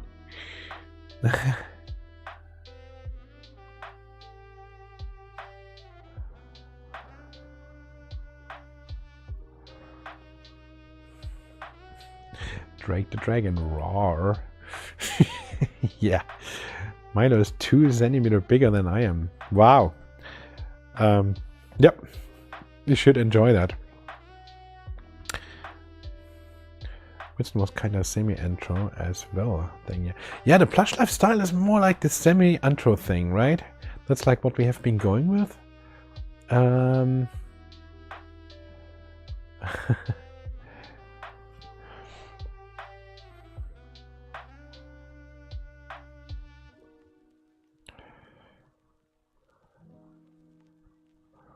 Yeah, buried underneath is a great place to be. Actually, it depends a bit on your nature.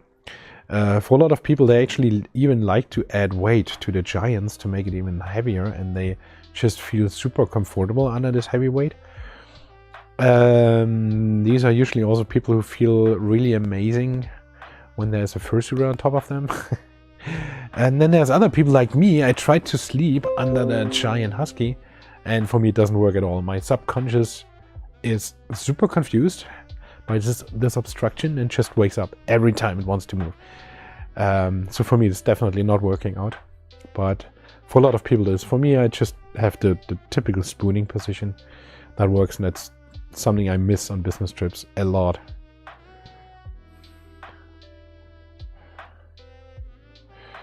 Dark furry, this makes no sense. What made you move the days from to the 16th from the 16th? 17th. We announced 17th at the first tweet, and the only reason we did this is because I made a typo. So it was always supposed to be the 17th. Yeah.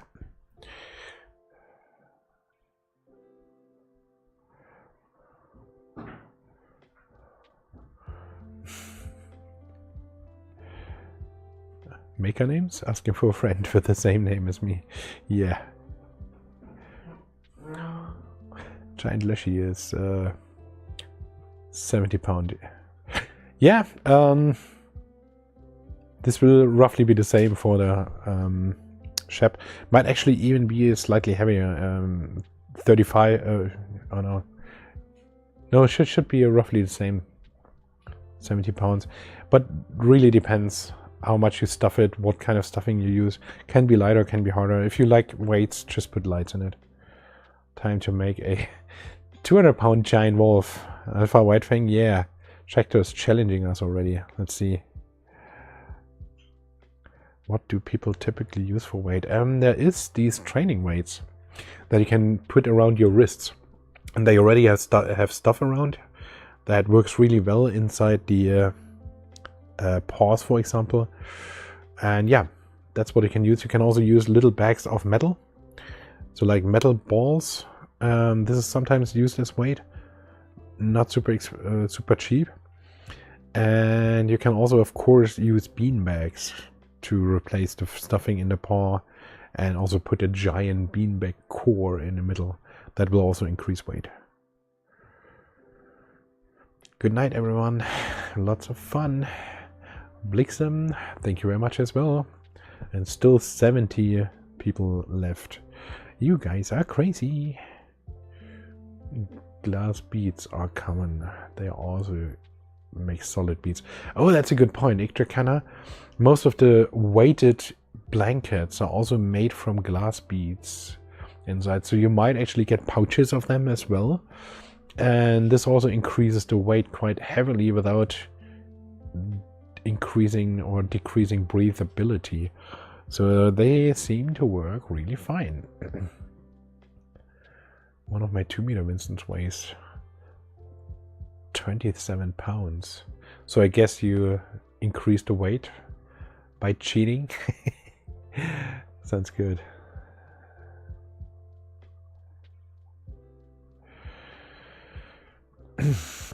Thank you super lots for this stream. It's been an awesome project, and to interact with you and see the rest of the community. Yeah, thank you as well, Katsy. It was nice to have you here. Cuddle Oliver from me, yeah? Yep, 23 pounds is 10.5 kilos. Yeah, it's roughly divided by 2. That works. So 2 pounds is 1 kilogram. The rest is details. Tungsten tubes. All right. Then you can also fire them from space as a ballistic distraction system. Yeah, you can use tungsten tubes as well. You could also use lead, as long as you not breathe it, touch it, or anything else.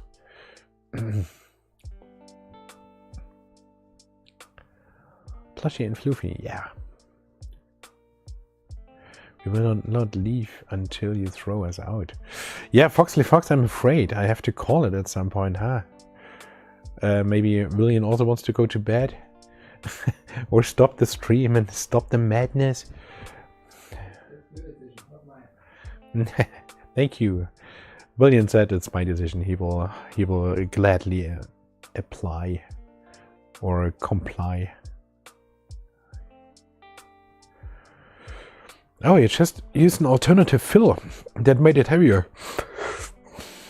That's a good point. That can work. Give the mega hug to Mega Husky from me, please. See you? Yeah, I will do that. Tungsten tubes. The Rods of God project. Alright. Yeah, the rods from God. That's like the ballistic satellite systems, right? No stop, only plush. Yeah. Thanks for the chat and replying a lot of things on the stream. Yeah, sure. Snowfeed, I'm actually really enjoying that. So this chat and just talking a little bit is really cool. Maybe next time we should even make it so that Foxfur is here in the same room. And then we could also do this together. This year this was kind of all on short notice. But maybe we can prepare this even better.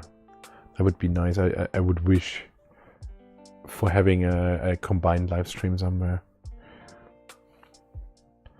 I'm gaming anyway, so I stay until the end of the stream anyway. I also still have something to add, if I may. Sure, at Delaware?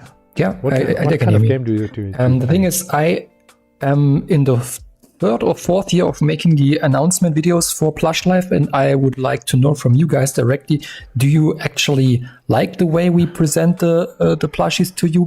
Because I would like to have just a little bit of feedback if the video that we show at the beginning of the stream is good, or if maybe you imagine something else, who knows. But I quite enjoyed doing the video this year, so I would like to get your opinion a little bit. Maybe for next year also. That's all.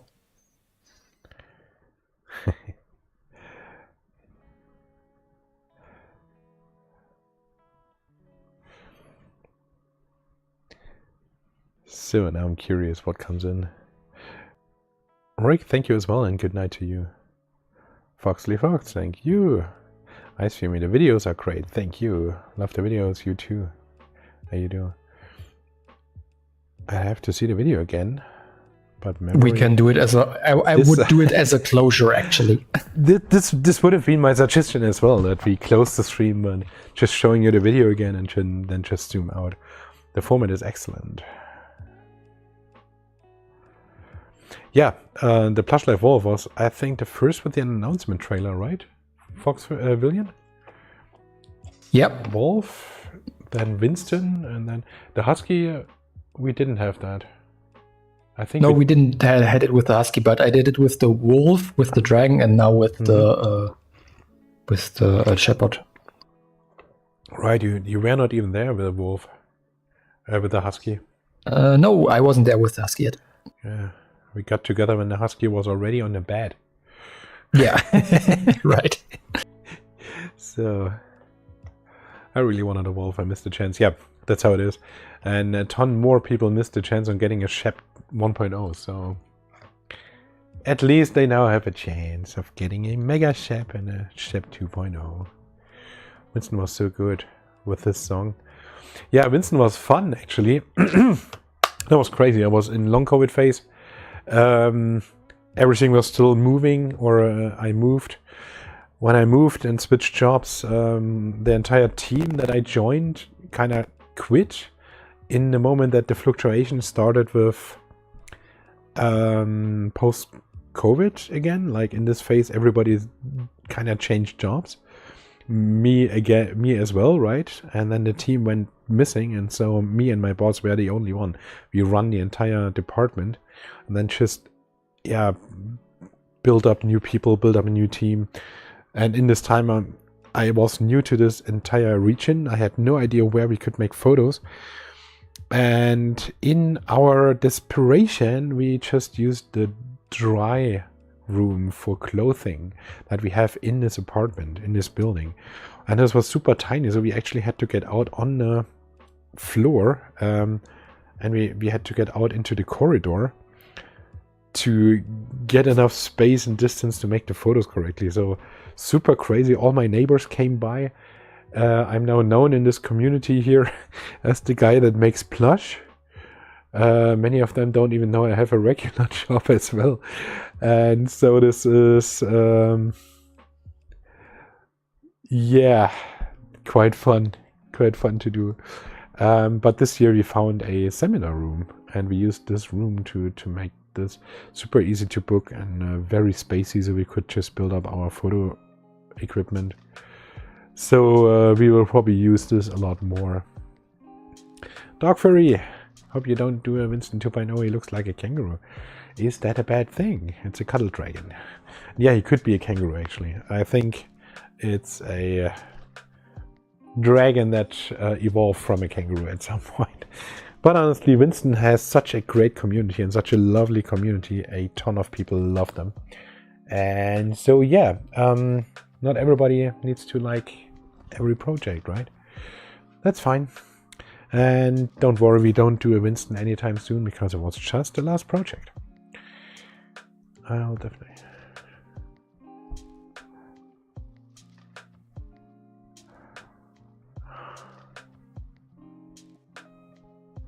The Winston photoshoot video a lot. Yeah. How did you like the Shep video with me talking and stealing all the design notes from Foxfur? Dragaroo. Yeah.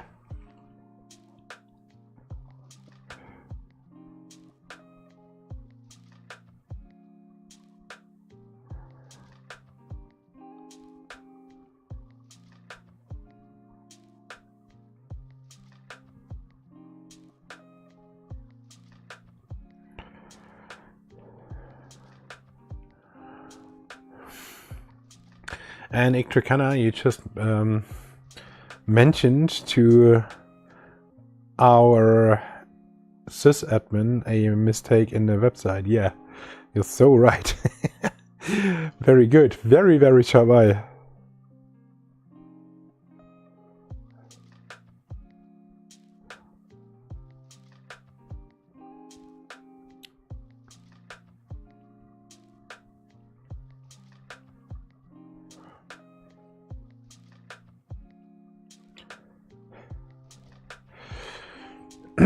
Yeah, we're gonna fix that.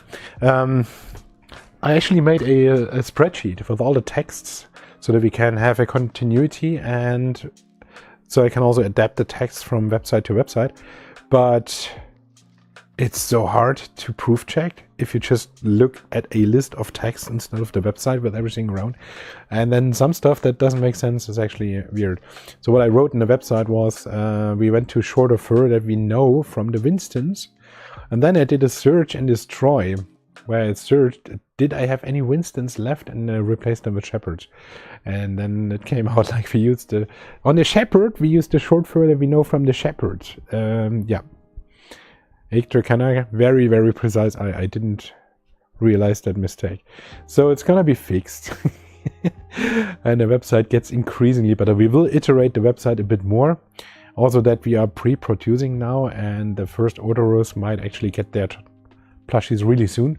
That's something that is not really precisely described yet. I mentioned it, but it's probably improvable.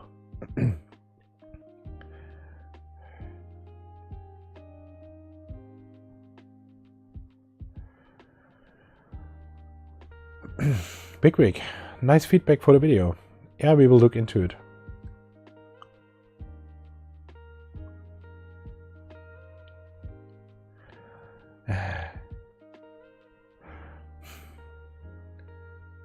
Dark Furry, yeah. GG.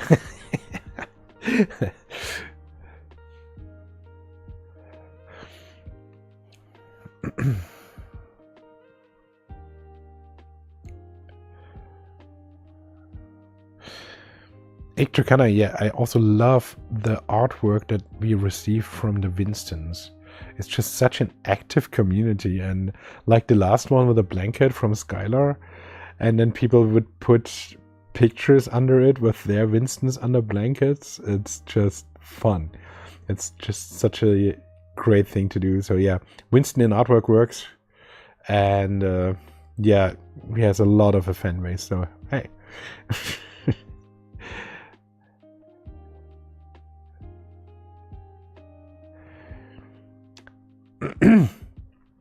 Well, Vercanical, we thought about this to start with the close-ups and then just reveal the whole plush.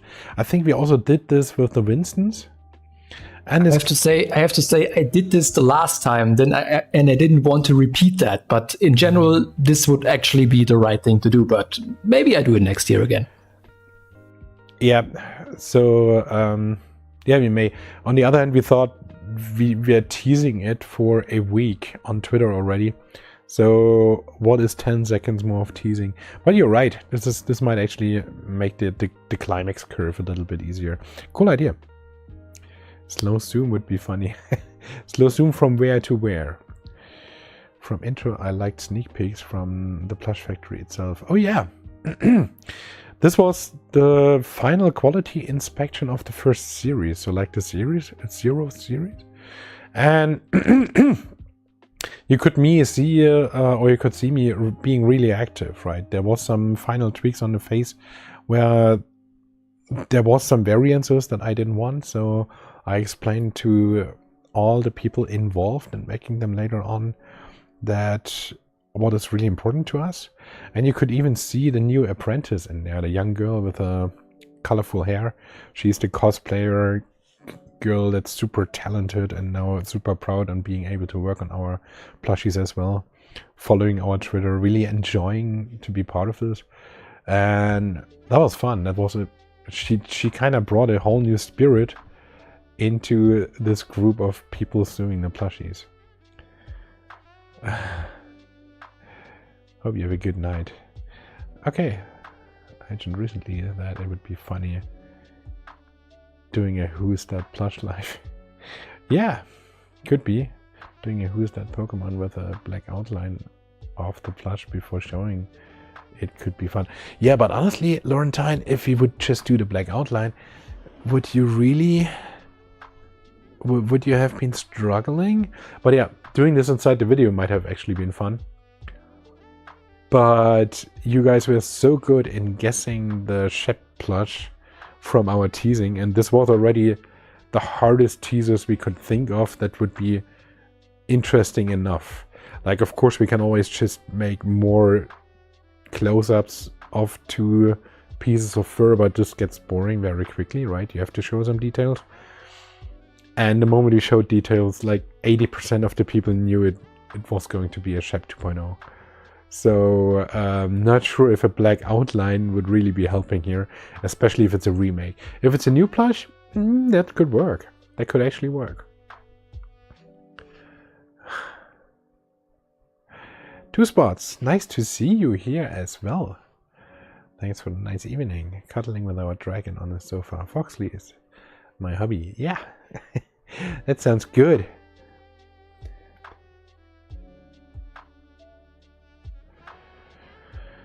Vercanical, if you look at our channel, like the Plush Life YouTube channel, there is a video where we show the making of the leshies. There you can actually see how it's made, more or less in the Sendung mit der Maus style. So give it a try and just look through the videos we have on this channel. You will find it. And there's a super soothing part where the paws are made. It's really good. Showcase idea. Show the whole stack of plush buds. The late night viewers would approve. We had enough butt shots this time. I was looking back at my conversation with Sydney back in 2023. We were discussing and we're guessing maybe a ship 2.0 would be the next project. Yeah, actually for us it was not that simple. And doing the ship 2.0 or not, it was also not really clear if we really make this pause in 2024. And just during a while we realized it takes us so long to finish the Vincents up that it makes no sense. Also the prototyping took so long for these to get it all right. That yeah, that's quite tough. Oliver, good night, enjoy your leshy cuddles. And yeah, so at some point the ships were just ready like 4 weeks ago. And that way we at some point realized, okay, we are now in our 10 years anniversary anyway. But actually the plan was to launch this year already. So yeah, it was not that simple. And as I said, we don't really have a big roadmap because it also depends on the feel. There's a lot of stuff happening in the world and a lot of stuff to us, and we really need to feel it as well. So interestingly, this decision is not entirely rational. It's more like I feel like we should make this toy. Yeah, I have the feeling too. And then we kind of settle at some point. These discussions work really well in our team. And yeah, at some point it's decided and Fox first starts running.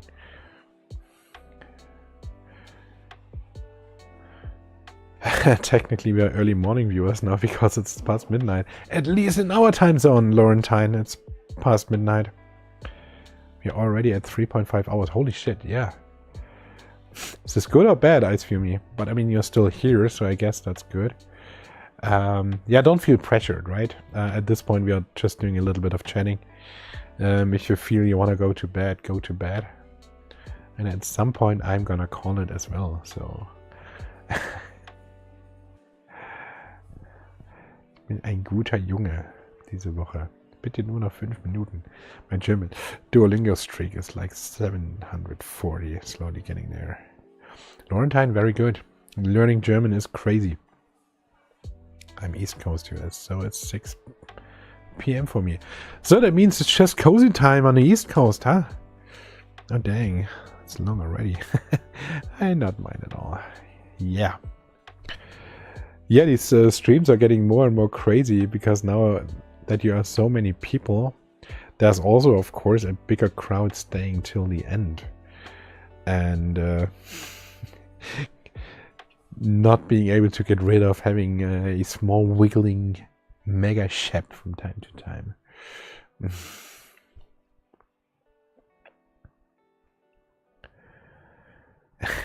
Yeah, I think that's a good way of showing it off as well, right? Just cuddling him while you guys are here watching. I think you also found a nice framing now.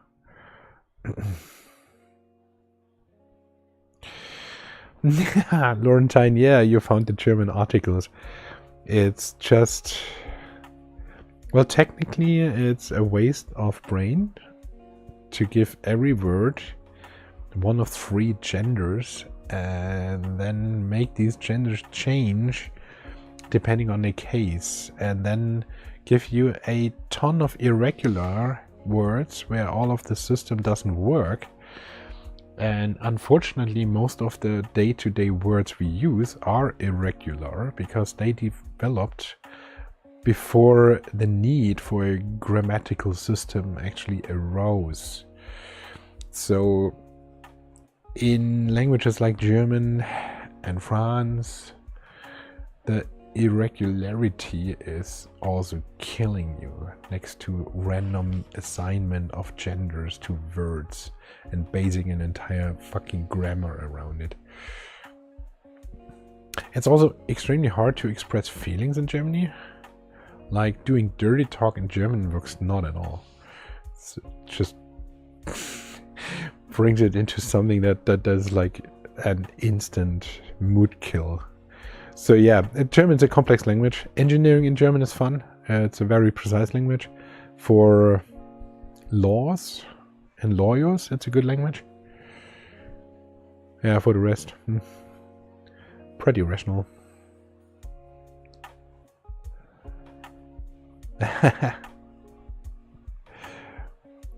Well, I assume in the Netherlands don't have these random genders, I think. And they also have a simplified grammar with just 3 cases instead of 4. Technically the 4 still exists, but they never use it. Which, to us Germans, make the Dutch feel like lacking education and the language always sounds funny. And the other way around, the German language feels arrogant and aggressive to Dutch people. It's quite fun. It's so close that you can actually have these differences and play them out. Back to Plush Factory. It's great to hear that they are still apprentices join such a niche profession in plush making. Matthäus, that was like a 5-year search, and they had 2 or 3 possible prospects that made it past the initial testing, and they now realize what they did. They told me the story that they now have them work in the company as a test for 1 or 2 weeks, and the conclusion is that it's really interesting to see people working with a sewing machine in the first 1 or 2 days and how they kind of orient themselves around this task. And their answer is, by this time you can already tell if this is working out or not. And so many people struggle with physical skills or something like sewing, that out of the 5 people, none survived until she came. And she just enjoys the whole thing. And yeah, of course, for her, having a new young project is of course much more interesting than the 1910 plushies, right? That were designed in the 1900s. But she's also a cosplayer, so for her, acquiring the skill and bringing it to use in a creative manner is also great. And she will also work on the noses, which is completely hand sewn. That's like a task that is quite hard to do. And yeah, so she was following along my instructions quite intensely. And I gave her a few tricks, like make a photo from the front. You can see that in the video. At some point I make a picture with my phone. And this is not me documenting something, that's me demonstrating that if you make a picture with your phone from the front of the face, it just reveals every detail and asymmetry that you caused. And it's really it's a nice strategy of getting an unfiltered feedback. So yeah, we worked some stuff of that out. I really hope this works out. And yeah, I hope she stays with us because it's just cool to have her there. Maybe also for other projects in the future. Let's see.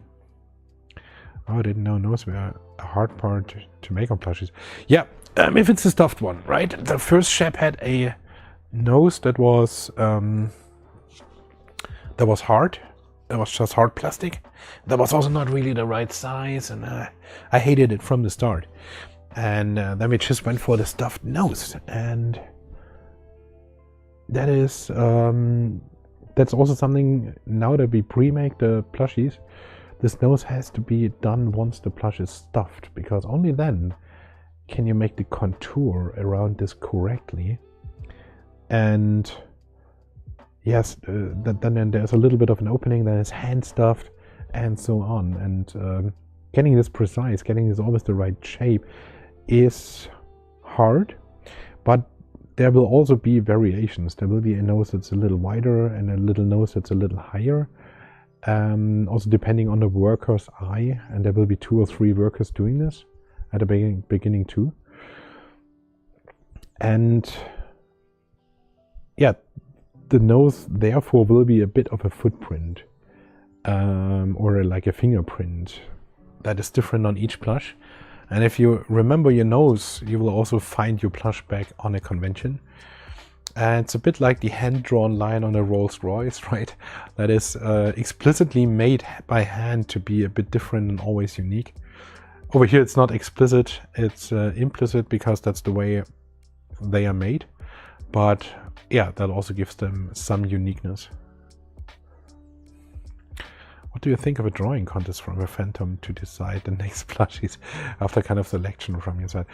Well, Werkanickel, at the end of the day, I need, or Foxfur needs the drive, okay? So he needs to feel it and he needs to want it in order to design it correctly. And design it in the way we love our plushies. So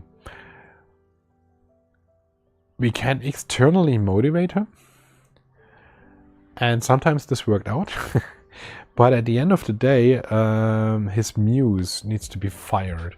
And only when this fire is real, will there be a good plush coming out, and will there be the energy to redline it until it's perfect. And so, yeah, we cannot make an external contact that makes contest that makes the final decision. We can only make inspiration, basically. And then the rest needs to come out of inside him. That's how emotional designs actually work. They need to have a muse, and you cannot turn on your muse like a switch. It needs to be fired and it needs to be kindled. But you can always try to kindle it. Just saying.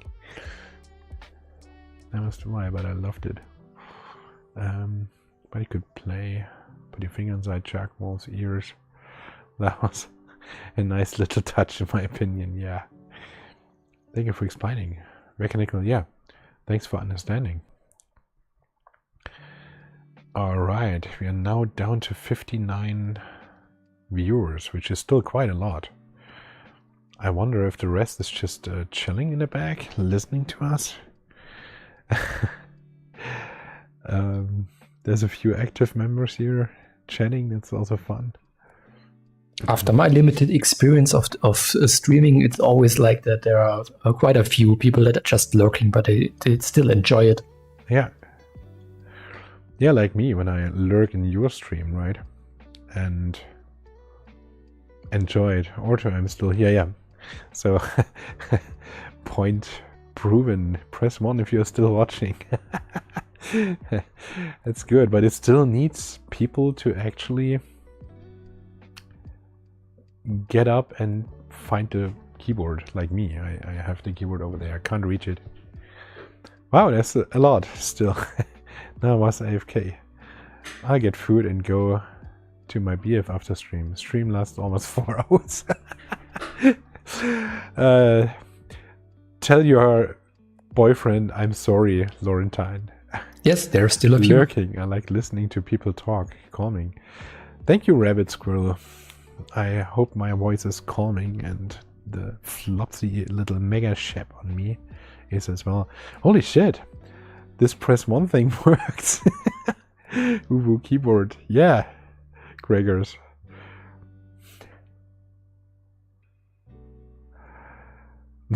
See you, thank you. I wish it was that easy all the time. I'm building a knockoff Lego set with terrible directions. I read the photos need to be enough. That's all. Victor, can I ASMR stream when? Like, do you want me to just whisper? This is nice and cuddly. Oh yeah. Oh, that sounded wrong.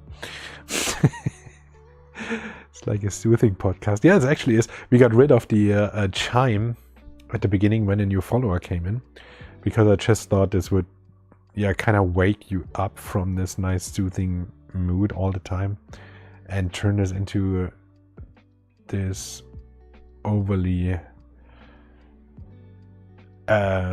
active and sensual overdoing live streams that people have. And I wanted it more soothing, because I know from last time this was actually nice. You have a comfy voice to listen to. Yeah, I hear that a lot, Zio. Gregors / Ratty, I knew your name still. Nice to see you here. Glad to see you back. Feels reassuring.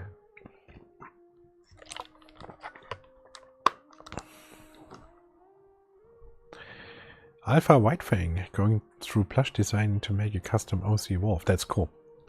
It's a lot of work. It's a steep learning curve, and you will have your ups and downs in between, but I've seen a few people really pushing it through to the end, and the result was amazing. Like Foxford does this all the time, but also our sysadmin did this with a dragon or reptile kind of plush, which is insanely hard to make, especially in this detail, and he made it and he got through, and the result was crazy. Is it really true that Creepcat stole the idea of making a coyote plush? Matteo's not sure where this came from. No. I know that Schecter pushes both of us into making a coyote, and Creepcat beat us to it according to him. But we never made a coyote in the first place and never had the plan of doing this officially. So there's no stealing of ideas here. And Creepcat made a coyote, and it's an amazing one. I really love it. I have one here that still needs stuffing. So no, there's absolutely no stealing between us at this point. I respect Creepcat a ton for the amazing creativity that they have. And I only want good feelings between us. Because if we start fighting each other, everybody loses. We stop making creative projects that we want to bring to life, and instead try to make something that we think the others don't, which is never a good creative thought to start with. And at some point you lose focus of your customers and just focus on fighting each other, right? That means not only the two fighting parts lose, but also the customers, because they don't get the toys they want or they would enjoy.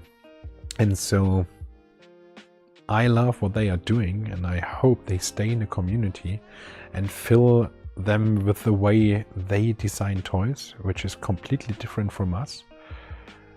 And I love what they bring out, like the Hoofies, the Caribou. I really hope this comes to life. Personally, I really want one of the giant orcas they made. So, really cool idea. Yeah. So, Matthias, I hope this clears it up a bit. But there is absolutely no competition here that I see. I think we both enrich the community. And we both just want the same thing, a soothing, nice evening cuddle in the way that we feel appropriate with the designs we can do. So yeah.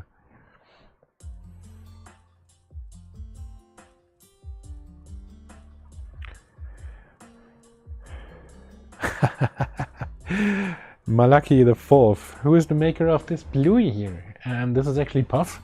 This is my Pokem plushie. So the plush maker of this is called Pokem. You can find him. I just typed this in. Oh shit! And I grabbed the keyboard and unmuted the stream in front of me. The plush maker is Pokem. You can find him on Twitter. Sometimes you also find him with a 0 instead of an O. And he also made a specific account for his plush now that I can't remember. Pokem is still stronger in my head. He might even be around. He was at the beginning when the stream started. So I'm not sure if he's still in the stream, but I felt really honored that he joined us. And he's from Poland.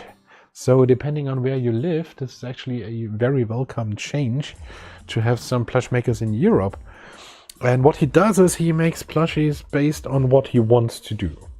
So he's not keen on making custom commissions, because he hates the stress of dealing with customers and doing all the back and forth thing.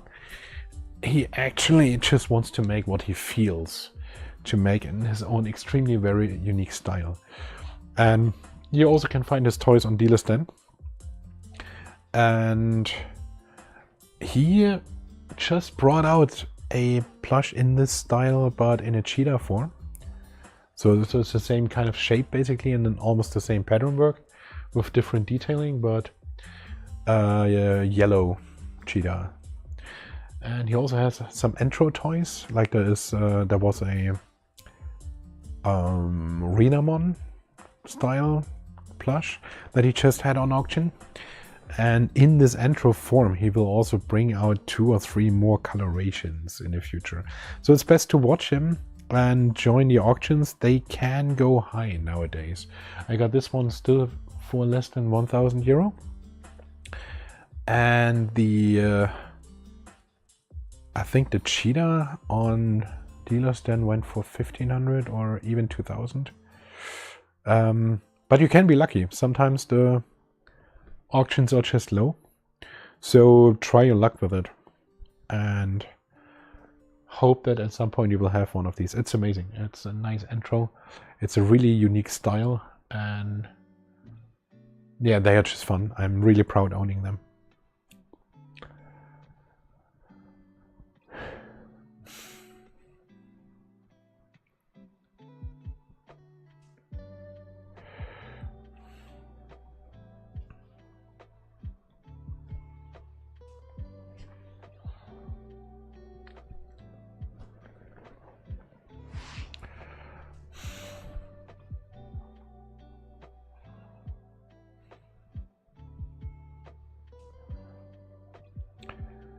So, and now I ran out of chat messages to react to. Which at some point brings me to the point to say you guys have been joining us for 4 hours in a live stream. Have been watching me here cuddling a Mega Shep, the Mega Milo. And I really hope you enjoyed it. If there's questions later, yeah, feel free to send us an email. And at some point when we decide to make a Plush Life channel / group on Telegram, we will also send this out via email so you guys can join us. When we leave the chat or when we leave the stream, we will show the reveal video one more time. So for everybody who came late and haven't seen it yet, you can watch the video now.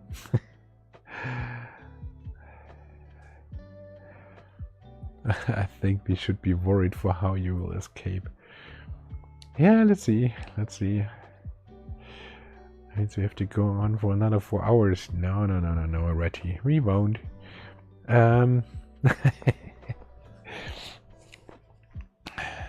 Thank you so much for making Plush Life a thing. Yeah, I'm actually surprised this is already 10 years. It's a fun project. It had a lot of tough times to work on. But it's also fun to make all these plushies available, to bring them to life, and seeing them everywhere at conventions is making me insanely happy. Yeah, thank you for your appreciation of my calming, soothing voice. Can we hope that the next Plush Life project will be made with use of long fur material like Foxfur materials? I love long fur, and if something meets our quality standards again, we will use it. And we are not giving up on a search, because agreed, not every our plushies should be short fur. But for now, this is the fur we have, and actually I think on a shepherd it looks really good. And it feels even more good. So if you are on a convention where we are, just come by and grab the plushie and cuddle it, and you will instantly know that this was a good choice. I will download the video in the stream after too. And then play it while cuddling. You can do that until you get bored of me saying all the same stuff again. Or you play the butt show in a loop. You can do that too. Good night from British Columbia, Canada. Very cool. Bye-bye, Doolittle. Was hitting up cold fish sticks, and phone YouTube has no chat. But I was listening. Laurentine, even the phone YouTube should show the chat somewhere. I had it on this weird iPad before, so Google on an Apple product, and even that showed the chat, so should work. Good night from Quebec, Canada. Very good. Lots of Canadians, yes. It's amazing. I hope for many more years. Verkanickel, me too. Me too. Good night and thanks for all the fish. For Big Rick, nice to see you again. And yeah, good night as well. I also want to give my personal things. Plush Life plushies are the apex of the world of plush. Big, soft, cute, huggable plush that is very comforting, both for fun and for when lonely. Laurentine, thank you very much for this. Nice words, and this is exactly what we want to be. Thanks again for the work you do, Hector Canada. Thank you. And of course, not to mind hearing your voice all over again. It calms me down. Watching you cuddle Milo, and soon on the me too, of course. Good night, see you at FC. Thank you for being awesome. Matt, Foxley Fox, are you there the entire time again? We should do a longer session. Did a phone YouTube remark. I was in the browser, not the app. Okay, okay. That might be. I'm so far up in the US. Some people here sound Canadian. I'm so far south in Germany. People here start to sound Swiss. So I know exactly what you mean. That's cool. All right. I think it's time to call it.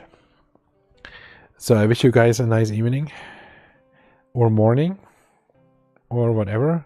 Foxley Fox, cool. Then we should spend more time this time. I feel like I didn't give you the time you deserved last time we were around. So far in the Bavaria, people actually speak German. I doubt it. Laurentine, I doubt it. Not in Bavaria. That's illegal, impossible. Hello from Sweden. 3 of your plushies, love them all. Amazing. Okay, we are calling it a day here, and we will play the reveal video one more time. That's our goodbye video for you. So enjoy the video, and hopefully see you in the next stream or in the Plush Life chat group, should we make one. Goodbye, everyone, and see ya soon. Bye bye. Yeah. Let's have him saying goodbye.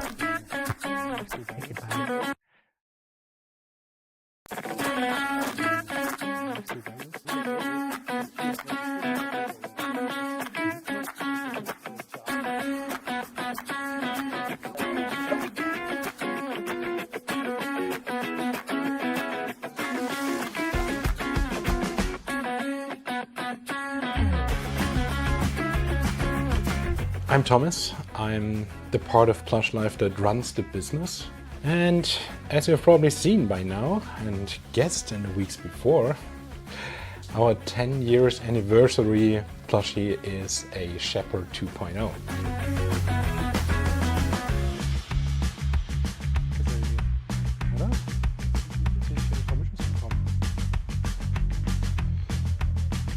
Remaking one of our most iconic projects is of course a lot of fun. This one also was quite tough for a lot of people because when we initially launched it, Plush Life was completely new. Nobody knew if they can trust us, so only very few people got one of the original Shepherds. So giving people the possibility to get a Shepherd again today, now after 10 years, is of course a super interesting thing to do. At the end of the day, a canine is always fun.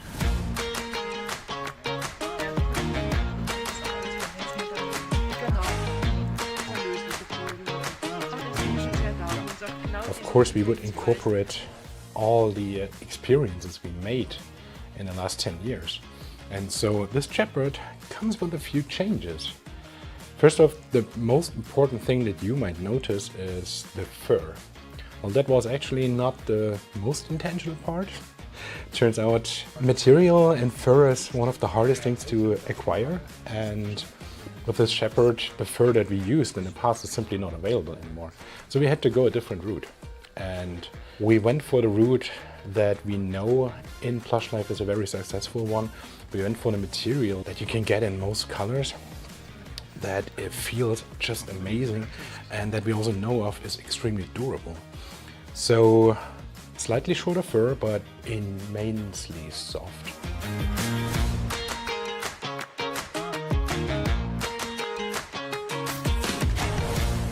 If you look at the design, it's shaped much more precisely than the first one.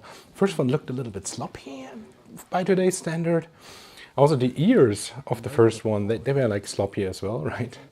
And that was not intentional.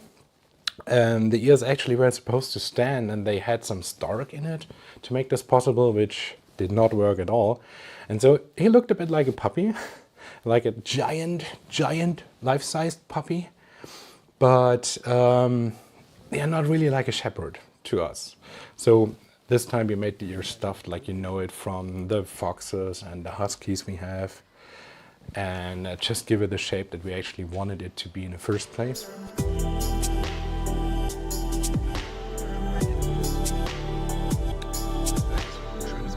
Another change that we made is it got the stuffed nose that you know from husky and wolf.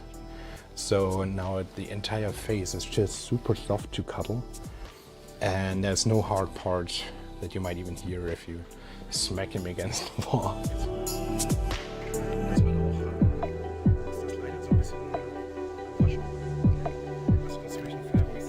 We changed the paws and now gave it paw pads. Some of you might actually be surprised, but the first plushie of Plush Life did not have paw pads. We just introduced them with a fox the first time. And instead, the original shepherd had claws, but we thought that it's an enormous amount of work to get these claws done, and the looks that we got from it, in my opinion, wasn't really worth it. So instead we got these paw pads now.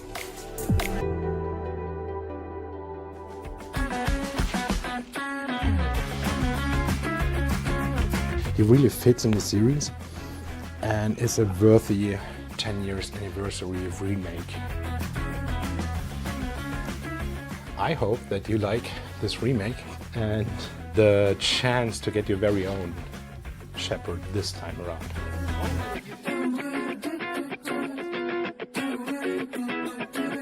Whee!